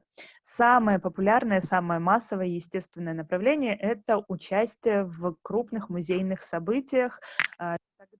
Подключаем волонтеров пробона, это певцы, артисты, которые приходят к нам на площадке, дарят прекрасное настроение. Наверное, первый год, когда вот мы набрали команду и поняли, что у нас есть некий костяк ребят, которых мы удерживали, погрузили вот в эту кухню, и они с нами в некоторой степени сдружились, мы стали их готовить к тому, что мы ждем от них инициативы. Мы это, в принципе, говорили с самой первой встречи, но за первый год ни один волонтер не пришел, не сказал нам, что давайте реализуем какой-то проект. Поэтому мы стали девчонок подталкивать как-то к участию в местных форумах молодежных, чтобы они посмотрели, что такое социальное проектирование, чтобы пообщались с ребятами, которые имеют опыт. И в прошлом году мы аккуратненько так переключились на создание собственного волонтерского проекта, но, к сожалению, вот карантинные меры поменяли наши планы, временно проект мы отложили. Но, тем не менее, мы с ребятами выезжали и за пределы музея, проводили мастер-классы и чтение сказок в детских домах. Вот фотография, когда у нас ребята принимали участие в создании выставки. У нас есть чудесная такая выставка «Хихцерские сказки», созданная по иллюстрациям Лепетухина, местного нашего писателя и художника. И вот ребята, в основном студенты колледжа искусств, они же наши волонтеры постоянные, которые помогают создавать декорации для каких-то мероприятий, вот вручную расписывали декорации для выставки. Вот здесь мы приехали к деткам в детские дома, и здесь у нас появились наконец-то галстучки. Мы на грант в основном, весь грант, он был небольшой, 100 тысяч потратили на брендовку. Но, как и у всех, проблема в бюджете музея не заложена каких-то брендированных вещей, и поэтому мы понимали, что, допустим, сделать футболки мы не можем, потому что после пары-тройки первых мероприятий мы останемся без футболки, и не факт, что ребята, которые их получат, будут с нами все время.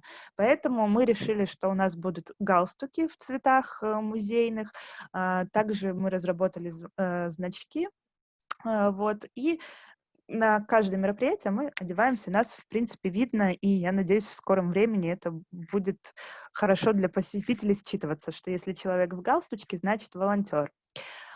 Постепенно мы стали передавать инициативу нашим девчонкам, чтобы они больше выходили, вот если выездное мероприятие, что не мы, как кураторы волонтерского центра, берем на себя весь удар и работаем с аудиторией, чтобы они учились, но, естественно, под нашим чутким руководством мы страхуем, в случае чего выходим на аудиторию, потому что по основному виду деятельности экскурсоводы умеем с аудиторией работать. Это ночь в музее, думаю, везде ночь в музее есть волонтеры. Здесь ребята, которые непосредственно работали с посетителями, которые выполняли какие-то технические работы. Вот девчонка в костюме, она всю ночь стояла, фотографировалась, и тоже это было для нее интересно. В этом году, пока был карантин, тем не менее, мы поучаствовали в нескольких акциях, посадили аллею памяти, и проект «Найти добрые слова просто», наверное, первый такой проект, в котором принимали участие не наши постоянные волонтеры, а те, кто откликнулись на клич в Инстаграме. Мы подписывали открытки для ветеранов, проживающих в домах ветеранов, ну и позже развозили эти открытки. Было около 400 штук, по-моему, мы подписали, но просто было ограничено по времени. Тем не менее, ветераны получили открытки и сразу могли увидеть, что то есть такой вот индивидуальный подход. Так, чем мы их поощряем? Материального поощрения у нас практически нету, как и всем. Мы даем им рекомендательные письма. Обязательно рассказываем, что у нас они получают опыт, а опыт — это бесценно, и мы транслируем эту идею, чтобы они понимали это все. Мы даем им возможность принять участие в досуговых мероприятиях, но сразу я стала обращать внимание на то, что принять участие в мероприятии — это одно, а провести друга на мероприятие ты сам не посмотришь, но хотя бы у тебя друг походит. Поэтому я стала продвигать идею, что на каждое мероприятие надо давать пригласительный волонтеру, чтобы он кого-то приводил своего человека. Также мы публикуем о их достижениях посты, и не только они общаются, но и с журналистами, то есть мы про волонтеров рассказываем. И приглашаем на наши выставки и другие мероприятия, которые проходят на базе музея. Но с этого года активно у нас идет развитие именно движения волонтеры культуры. Я надеюсь, пока это на уровне условных договоренностей, что со временем мы будем взаимодействовать с волонтерскими центрами других учреждений культуры, таких как библиотека, как театры, как филармония, и, возможно, тогда мы будем обмениваться бонусами для волонтеров. То есть мы билет в музей, театры нам билеты для наших волонтеров в театры. Также так, что я еще не сказала, сертификаты мы даем, рекомендуем участвовать в форумах и фестивалях, и девчонки у нас активно в эту историю тоже вписываются. После первого года мы провели такой итоговый волонтерский вечер, где наградили самых активных наших волонтеров благодарственными письмами, и грант нам позволил напечатать фирменные стаканы. Оказалось, что в Хабаровске это очень дорого. Вот, поэтому, с одной стороны, может показаться, ну что это стакан, ну, с другой стороны, стакан, и очень эксклюзивный тираж у нас получился. На Новый год мы устраиваем вечер с винилом, когда приглашаем только волонтеров в какой-нибудь локации музея, крутим винил, пьем чай с печеньками, ну и это тоже такое избранность они чувствуют, некая тусовка. Нижняя фотография — это мы на форуме «Амур», где придумывали, собственно, проекты, и как раз-таки один из проектов, который мы представили на форуме как пилотная версия, сейчас у нас в разработке как будущий проект именно волонтерского центра, и девчонки тоже рады. В этом году они попытались подать проект на грант, пока не победили, но я думаю, все впереди. Так. Что в социальных сетях мы есть, сразу хочу сказать, как-то неактивно. Мы вроде как пытаемся вести, но не скажу, что подписываются особо, там что-то следят, но тем не менее сарафанное радио. Вот было у нас мероприятие, показали волонтеры культуры, кто они, ходили в правительство, помогали, тоже рассказывали про музей. какие у нас есть проблемы? Основная проблема — это слабая мотивация добровольцев принимать участие в проектах, потому что какой бы ни был замечательный музей у нас, тем не менее, понятное дело, что трудно сравнить наш музей и какие-нибудь столичные музеи. То есть ребята вроде как когда-то был, что там искать. И даже студенты институтов культуры, как нам говорят, ну там же вот все заинтересованы, да ничего подобного. Сейчас по большей части молодежь все-таки нацелена в свободное время зарабатывать деньги, а не ходить куда-то там что-то помогать. Также одной из проблем у нас отсутствие единой разработанной системы поощрения волонтеров культуры. Поэтому вот мы думаем о том, что надо принять усилия, потому что одно учреждение не способно закрыть плюшки, вот, ну, вместе больше можно.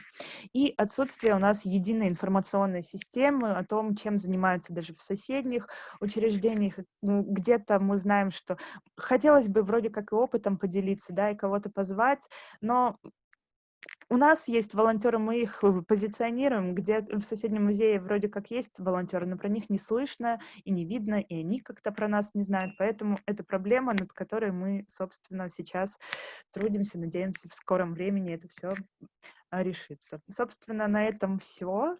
Вот, спасибо вам. Так, выключу. Спасибо, Наталья, за очень интересный доклад. Я так понимаю, год, и в течение года вы уже, в принципе, выстроили систему, попытались выстроить систему волонтерства, и уже видны какие-то результаты. Наталья, у меня вот вопрос. Вы говорили, у вас был целый слайд с направлениями для волонтеров, которые вы им предлагаете. А как у вас проходит этот процесс? Они сами выбирают или все-таки вы им предлагаете, что лучше вам нужно, что больше вам нужно? Мы вообще пробовали разные пути. Было дело, что мы бросали клич, набираем волонтеров музея, приходил человек, мы с ним, естественно, проводили мини-такое собеседование, где пытались понять, к чему человек больше склонен. Но практика показала, и проводили анкетирование, что все хотят, чтобы было весело, интересно, то есть праздники, мероприятия. Но их не так много в музее, и пока у нас не получается наладить такой...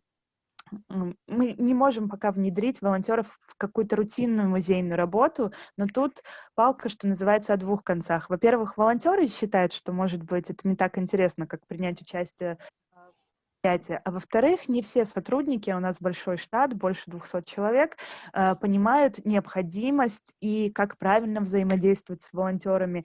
И до сих пор, хотя вот с 2018 года у нас есть официальный волонтерский центр, якобы все прочитали приказ, но есть такое Наташины волонтеры. И я говорю, Наташины волонтеры приходят ко мне на кухню, и у меня что-то помогает. А в музее это музейные волонтеры. Но, тем не менее, вроде и проводим собрания, и говорим, вот такое есть. Поэтому рабочее, особо рабочее, пока одно направление. Это все-таки связано с людьми.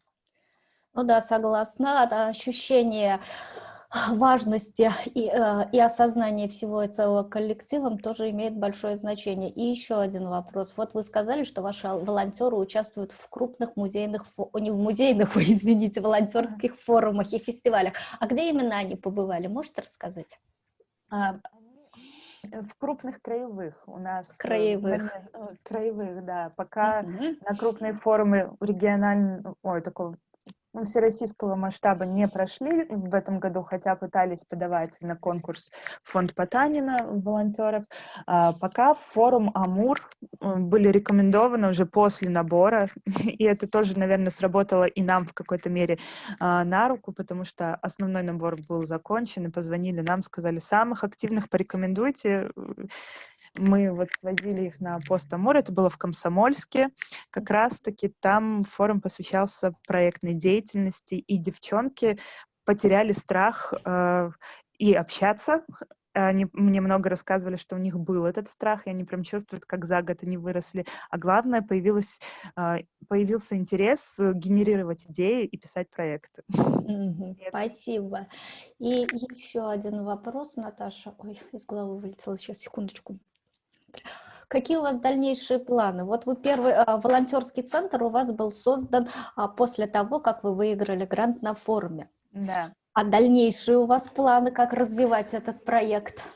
Дальнейшие планы у нас висит до сих пор не реализованный, но прописанный проект, называемый его «Культурный квадрат». Дело в том, что мы находимся в историческом центре города, и у нас вот вокруг площади буквально по квадрату расположены филармония, театр, и наш музей, несколько корпусов, и все это находится в здании памятников архитектуры. И мы хотели силами волонтеров создать такую экскурсию, но не просто экскурсию с рассказом про эти учреждения, а экскурсию-презентацию, чтобы именно волонтеры стали носителем, чем интересны эти учреждения, что они могут предложить современному зрителю, то есть такой вот свой взгляд из серии «Инсайдеры», там, как мы. Вот. И мы очень хотим этот проект реализовать, потому что у нас уже набралась рабочая группа, мы вскрыли очень много проблем, которые есть, о которых мы, как работники учреждений культуры, не знали. Но случился карантин, нам пришлось прекратить встречи, поэтому даже без гранта мы хотим обязательно этот проект реализовать. Ну, еще у нас есть несколько проектов недоработанных, но туда нужны гранты, поэтому мы пишем, отправляем. То есть проектная деятельность у нас такое приоритетное направление теперь. Спасибо большое, Наталья, за очень интересный рассказ. Я думаю, нам он очень полезный, потому что первые шаги обычно они самые сложные. Удачи вам в дальнейшей реализации проектов. Как я уже сказала, первые шаги, они обычно самые сложные, потому что не знаешь, куда ты идешь, не знаешь, к чему тебя это приведет, и начинаешь только потом понимать, нужно ли было это делать. Свои первые шаги в волонтерстве начал делать и Леонид Юрьевич Кавардаков, заведующий экспозиционно-выставочным отделом Вятского палеонтологического музея. По сравнению с предыдущими спикерами, он у нас достаточно молодой в теме волонтерства, но несмотря на это, я думаю, у него уже достаточно опыта, чтобы нам рассказать, что нужно делать, и самое главное, что не нужно делать в самое первое время. Леонид.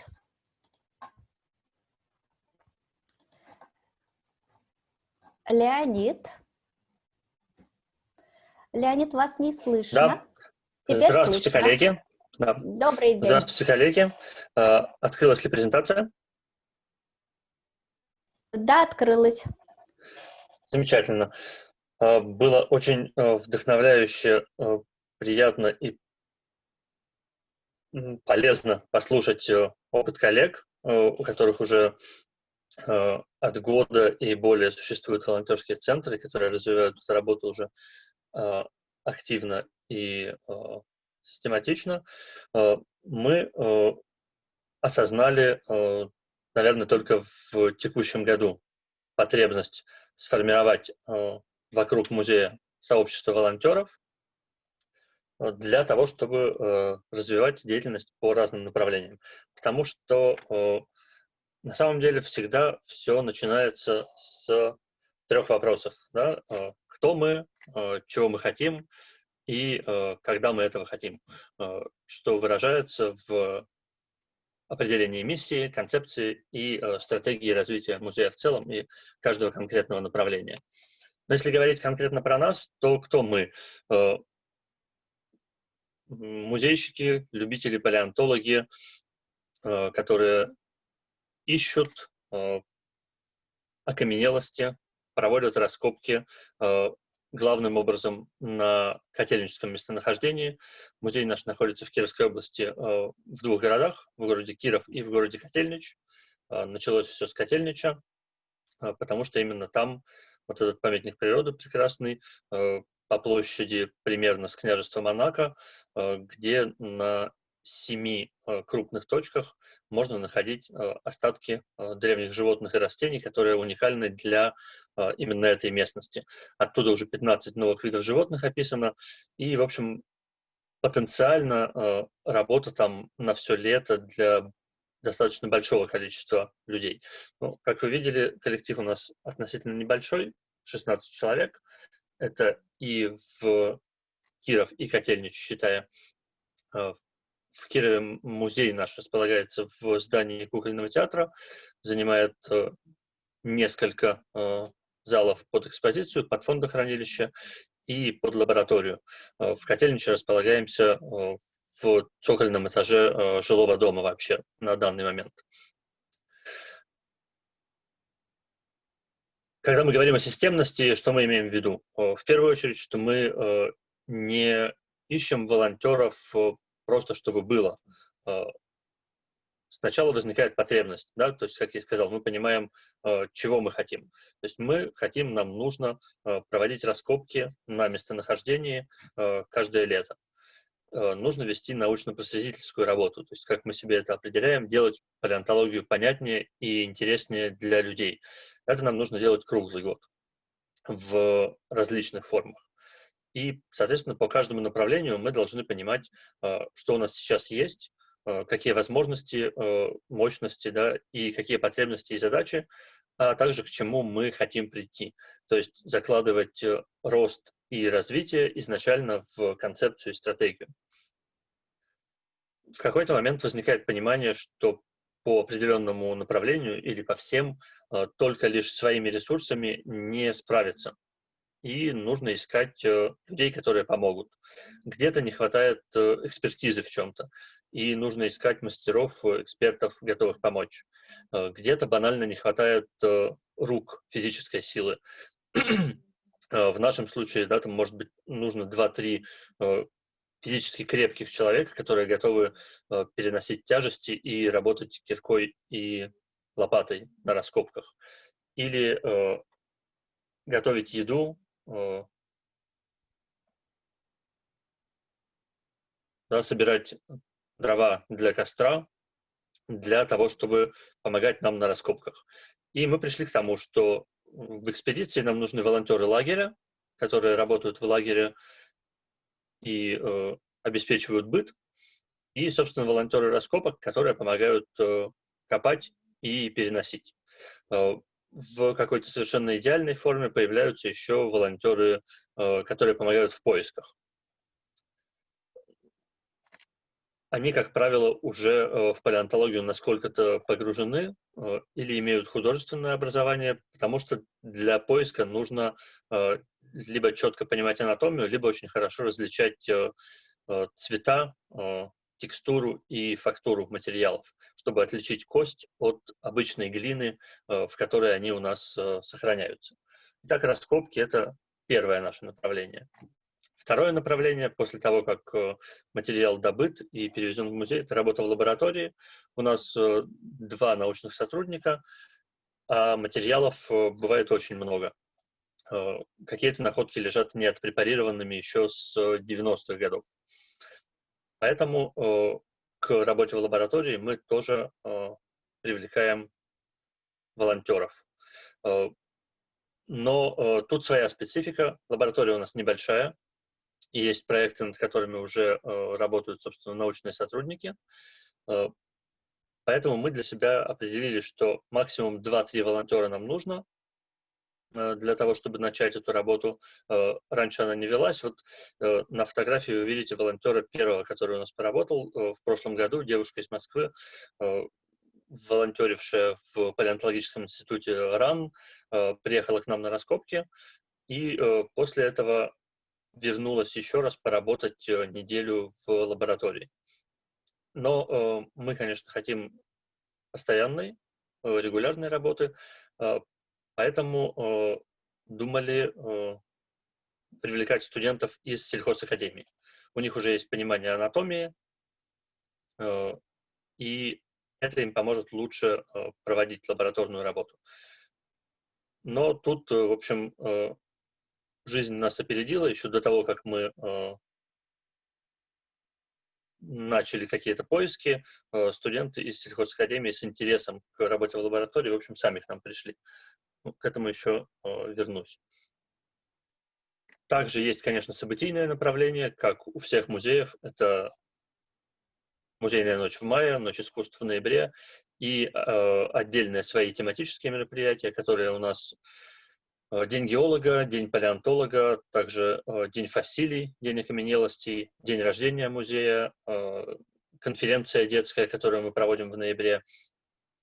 Тут волонтеры помогают на всех возможных функциях и местах. Это и гостеприимство, и анкетирование посетителей, и работа с участниками конференции.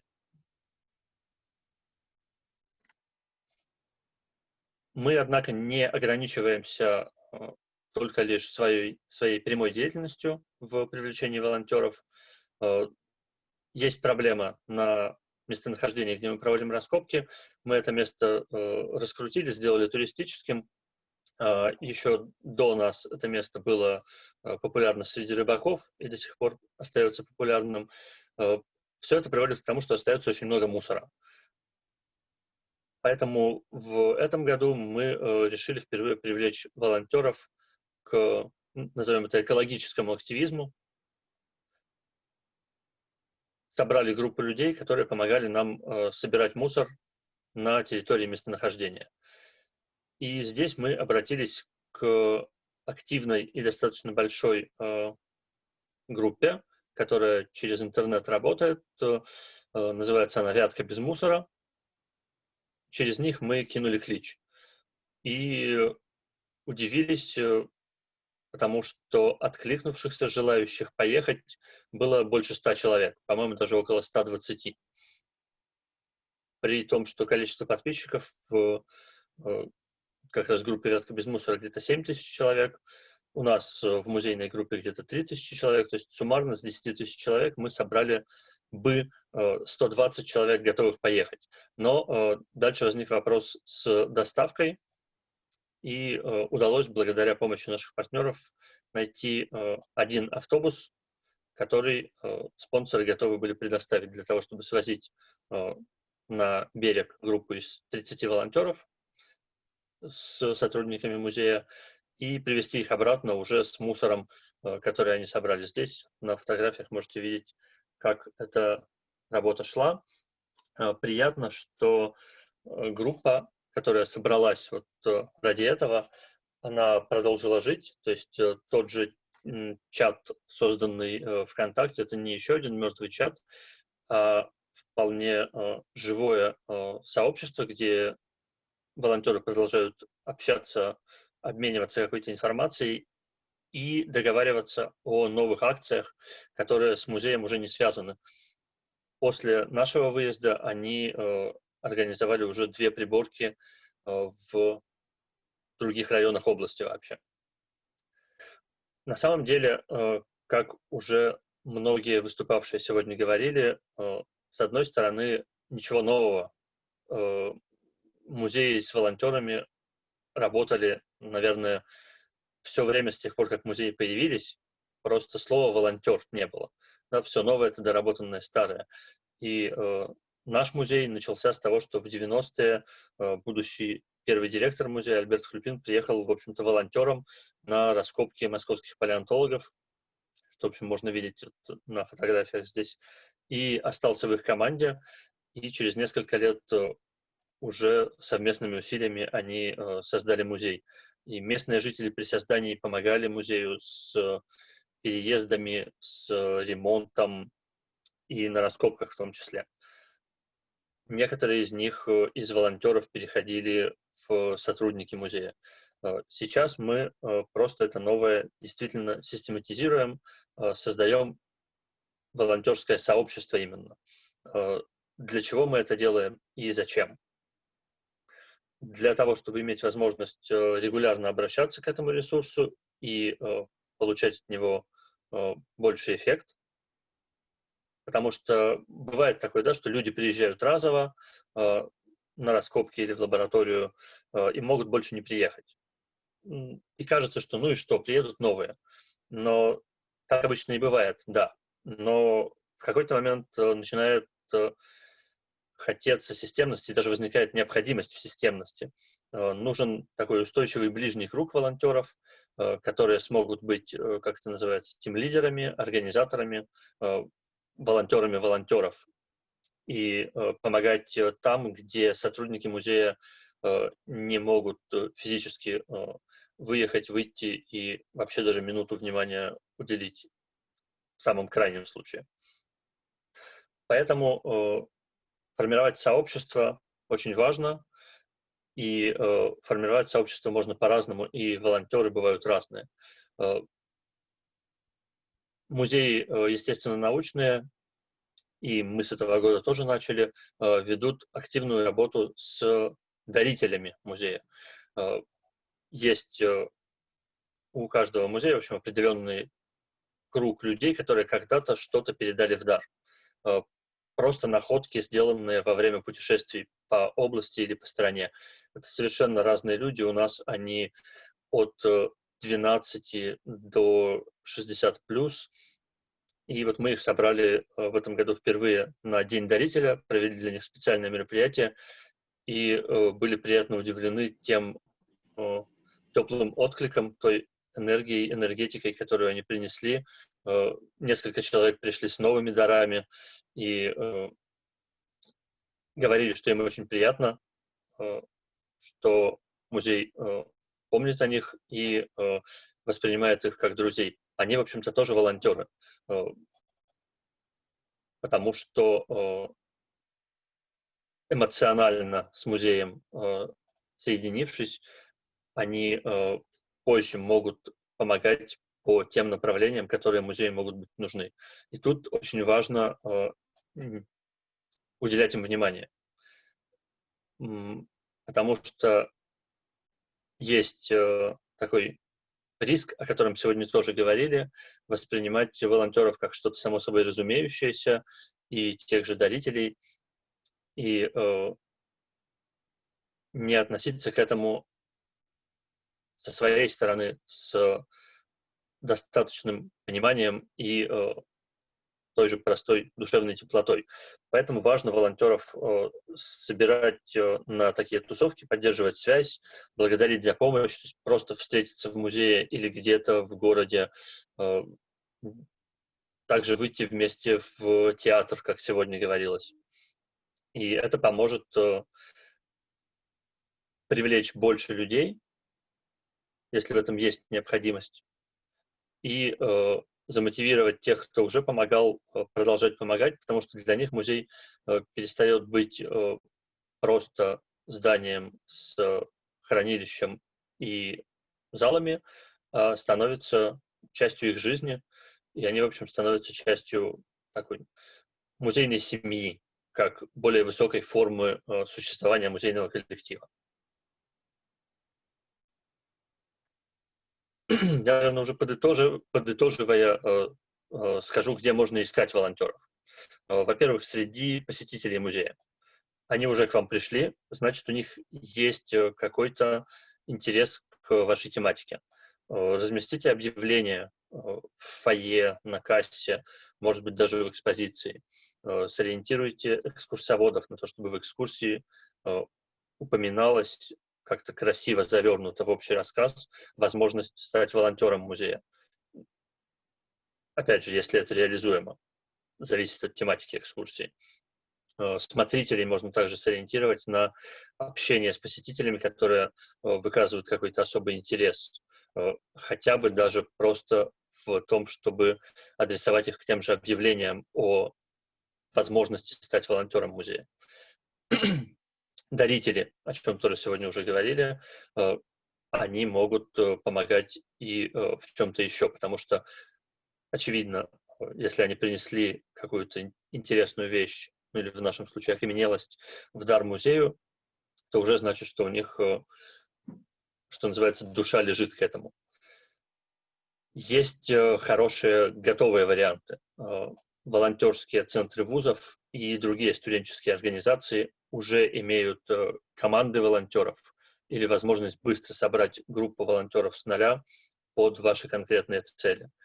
Это может вам помочь быстро закрыть какое-то направление, как правило, разовое, как правило, событийное, и заодно посмотреть, как ведется работа с волонтерами, для того, чтобы лучше понимать, нужно вам это или нет, и как это делать, когда вы начнете это делать. Есть также направление, которое называется корпоративное волонтерство.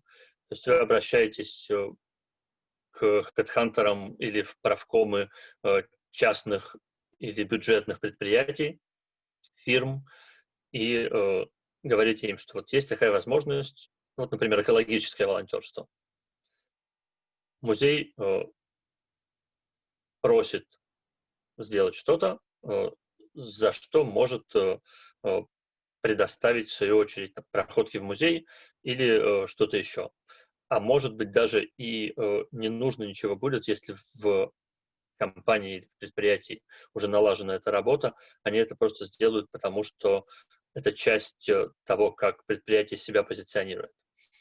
Ну и также можно еще обращаться к различным общественным организациям, как мы сделали, я приводил пример с организацией «Вятка без мусора», потому что у нас была конкретная необходимость провести очистку берега, очистку местонахождения от вторсырья, так называемого, и кого к этому привлечь, как не эко-волонтеров, которые уже, в общем-то, занимаются этим в масштабах города и всего региона. Вот такими я вижу основные направления. Ну и что дальше? Решите для себя, нужны вам волонтеры или нет, насколько регулярно у вас возникает в них потребность, в каких волонтерах возникает потребность. Потому что сейчас появляются новые направления вслед за новыми потребностями музеев, которые начинают формироваться. Например, если нам нужны медиа-волонтеры для того, чтобы создавать контент, то мы ищем молодых блогеров. И это уже совсем другая сфера поисков. То есть мы уже идем проводить какие-то конкурсы в школах и в вузах. И это должны быть люди, которые готовы прийти и поехать куда угодно за нами, у которых своя техника, там, хотя бы телефон с хорошей камерой, этого сейчас, как правило, достаточно, и которые готовы привносить свои идеи, может быть, на основе наших предложений. Вот. Ну, а определившись, решив, что вам нужно, дальше будет уже проще действовать и вносить какие-то коррективы на ходу для того, чтобы направление это развивать, чтобы оно радовало вас, приносило пользу и вдохновляло на лучшую работу. Вот у меня на этом все.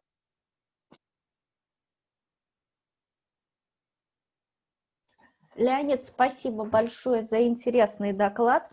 Мне очень понравилось, что у вас есть такая историческая подоплека о том, что ваш директор был волонтером, а потом уже стал директором музея. Очень интересный формат для приведения к вам волонтеров. И мне в первый раз, наверное, я слышу от вас, у вас уже есть готовый портрет волонтера. Вы знаете, с кем вы хотите работать и что именно вы хотите работать. С одной стороны, это очень хорошо, но с другой стороны, это придает дополнительные сложности, потому что конкретных людей искать тяжелее. Где вы собираетесь искать именно таких людей? Хороший вопрос. Хороший вопрос. Иногда как-то так получается, что они сами приходят. Мы не понимаем, как это работает. Наверное, какие-то такие вселенские энергетические потоки. Вот пример, который я привел с лабораторией. Мы давно уже думали, что да, хорошо бы это сделать. Кого позвать? Ветеринаров, людей, которые понимают строение анатомическое скелетов. Да? Где их искать? Для того, чтобы они подольше с нами поработали. Лучше, чтобы это были студенты. Лучше, чтобы это были студенты первых курсов. Да.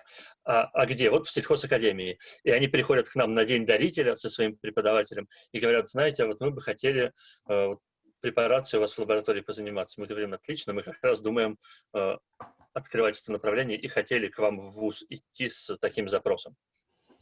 Что касается раскопок, часто получается, что либо знакомые едут все-таки, либо знакомые знакомых. Пока у нас так. То есть какого-то большого клича по волонтерам на раскопки мы не кидали. Но здесь, как я сказал, два направления мы для себя хотя бы выделили и уже понимаем, что для поддержания лагеря нам нужны просто люди, которые смогут на костре приготовить еду. И которым интересно, да, там, просто ходить в походы. И частично таких людей мы уже нашли в волонтерской группе, которая ездила с нами прибираться на местонахождении. То есть между направлениями люди могут перетекать, в общем-то. У меня, наверное, сейчас достаточно провокационный вопрос. Буквально месяц назад или в течение этого периода в группе в Фейсбуке Кранотского заповедника возникла, так сказать, был у них очень интересный пост по поводу привлечения волонтеров. И было достаточно много негативных комментариев по поводу того, гендерных стереотипов и тому подобного. Вот с таким вы не встречались? Такие вопросы вам не задают, когда вы их приглашаете на природу готовить или что-то еще? Нет, такого не возникало. То есть у нас нет каких-то сложных, мешающих нам жить стереотипов. Единственное, что в экспедиции у нас это 18+. Угу. Потому что сами понимаете, да, ответственность за ребенка музей на себя взять не может в данной ситуации. Потому что в экспедиции может случиться всякое. Просто какие-то несчастные случаи непредвиденные. Не случалось давно уже, но тем не менее. Поэтому если дети... То с родителями. То с родителями или со старшими братьями, то есть с родственниками, которые будут за них нести вот эту ответственность. Да. Это единственное. Спасибо большое за ответы и спасибо большое за интересный доклад. Спасибо за приглашение. Самый главный вывод, который, наверное, я для себя сделала сегодня, для того, чтобы были волонтеры в музее, в первую очередь нужно захотеть. Когда ты что-то захотел, нужно уже начать работать. И потом нужно дальше продумывать способы, как вы будете заработать с этими волонтерами. Оказывается, у нас волонтеры как маленькие детки. Как их для себя возрастим, такие они у нас для нашего музея и будут. Мне кажется, что получается вот так. Сегодня у нас последний день фестиваля, как я уже говорила. Спасибо всем, кто сегодня кто с нами был в течение 5 дней. И для завершения фестиваля я слово хочу передать директору Чувашского национального музея Ирине Петровне Меньшиковой. Ирина Петровна, вы здесь? Да, Таня, я здесь. Меня слышно, видно, я надеюсь. Да, Да, вас слышно и видно. Да, дорогие мои коллеги, где кто у экранов, неважно на какой площадке, на площадке YouTube, Zoom или кто-то через ВКонтакте смотрит, я хочу вам сказать огромное спасибо за то, что вы приняли участие. Ну, на сегодняшний день, наверное, можно подвести какие-то промежуточные, да, предварительные итоги работы нашего фестиваля, вот, который мы назвали межрегиональным, но по сути он, наверное, стал, поскольку мы нацелены были на взаимодействие и обмен опытом именно с региональными музеями, примерно такого же юридического статуса и положения, как и наши музеи. Вот. Но фестиваль предполагает не только одно мероприятие, которое у нас прошло на этой неделе, да, с 5-9, это основная программа, но, как я уже говорила в начале, что в ходе подготовки к международному, видимо, предстоит нам это еще сделать, в ходе подготовки к межрегиональному музейному фестивалю уже были проведены конкурсы и мероприятия. Например, межрегиональный конкурс мультимедийных презентаций о музеях чувашской культуры «Да сплотит нас навек язык родной». Конкурс, как я уже говорила, был объявлен Чувашским национальным музеем совместно с Чувашским национальным конгрессом. В нем приняли участие представители чувашских национально-культурных автономий и национально-культурных объединений Чувашии, которые проживают за пределами республики. Именно это внимание было уделено этой категории представителей чувашской культуры, потому что 40% чувашей проживает за пределами республики. Приняли участие национально-культурные объединения и подобные организации из Татарстана, Оренбургской области, Красноярского края и Тюменской области. И жюри, отработав, решило, что первое место за презентацию присуждается музею средней школы имени Николаева в Чуваш-Кармалы Аур-Газинского района Республики Башкортостан, руководитель музея Юрий Леонтьев. Второе место заняли этнографический центр булгаро-чувашской культуры, поселка Успенский, 3, Зиминского района Иркутской области, руководитель Вероника Тимофеева и историко-краеведческий музей средней школы села Шланлы Аургазинского района Республики Башкортостан, руководитель Надежда Васильева. Третье место между собой разделили краеведческий музей Масляногорской средней школы Зиминского района Иркутской области, руководитель Надежда Федикова, и музей чувашской культуры Туслах региональной общественной организации Ханты-Мансийского автономного округа Югры, Чувашский национальный культурный центр Тюменской области, руководитель Татьяна Толстова. Хочу поблагодарить наших, скажем так, участников за то, что вот не поленились и приняли участие, несмотря на все сложные ситуации. Также у нас работает, она продолжает работать, на сайте фестиваля работает ярмарка детских музейных программ, где свои 28 образовательных и развлекательных презентаций, вернее, презентаций о 28 образовательных и развлекательных программах представили 12 музеев нашей страны от Санкт-Петербурга до Владивостока. Здесь презентации квестов, уроков, интерактивных и познавательных программ, мастер-классов. Я думаю, что это будет интересно всем, поскольку музейный сайт, вернее, сайт фестиваля продолжает работать, и можно со всем с этим познакомиться. Благодарю тоже всех участников, поскольку презентацию надо было подготовить и все свести воедино. С 12 февраля был объявлен конкурс профессионального мастерства музейных работников Чувашской Республики. Он проводился под 5 номинациям: верность профессии, нестандартный музейщик, молодой музейщик, куратор выставки, диалог с наследием. Приняло участие 13 музеев Чувашской Республики, и на сегодняшний день уже выявлены победители. Я все-таки хочу озвучить имена наших победителей. В номинации «Диалог с наследием» победителем признана Ижендерова Оксана Николаевна, это музей Бичурина и современность. В номинации «Верность профессии» Полякова, это Народный музей «Земля и люди» Комсомольского района. Но нестандартный музейщик, как вы думаете, уже вы можете догадаться, перед вами Татьяна Анатольевна Давыдова, ведущая всех наших трансляций, ученый-секретарь Национального музея и идейный вдохновитель и главный организатор нашего музейного фестиваля. Таня, мы вас поздравляем.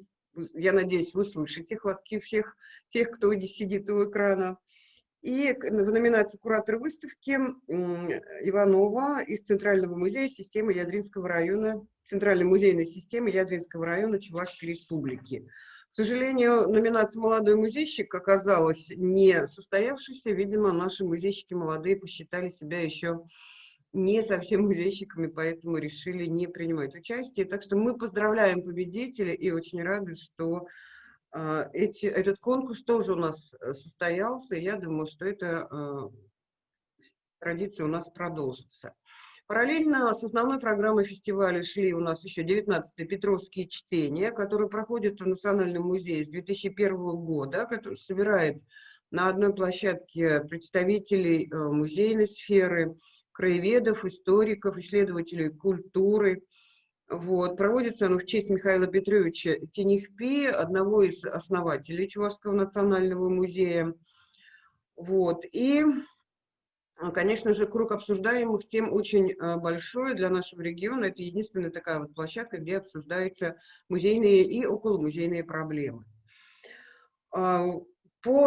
Здесь тоже были выступления, достаточно много выступило наших сотрудников, представители из других музеев реально присутствовали на заседаниях, поскольку конференции, чтения проходили в офлайн, хотя на одном из дней было и онлайн подключение, где приняли участие вот из Музея космонавтики Семенов Николай Михайлович, Бушила из Йошкар-Олы к нам присоединилась, Равчеева, ну, знакомые вам и по фестивалю из Москвы, ну и Танечка тоже у нас выступила на Петровских чтениях, подключаясь в онлайн-формате.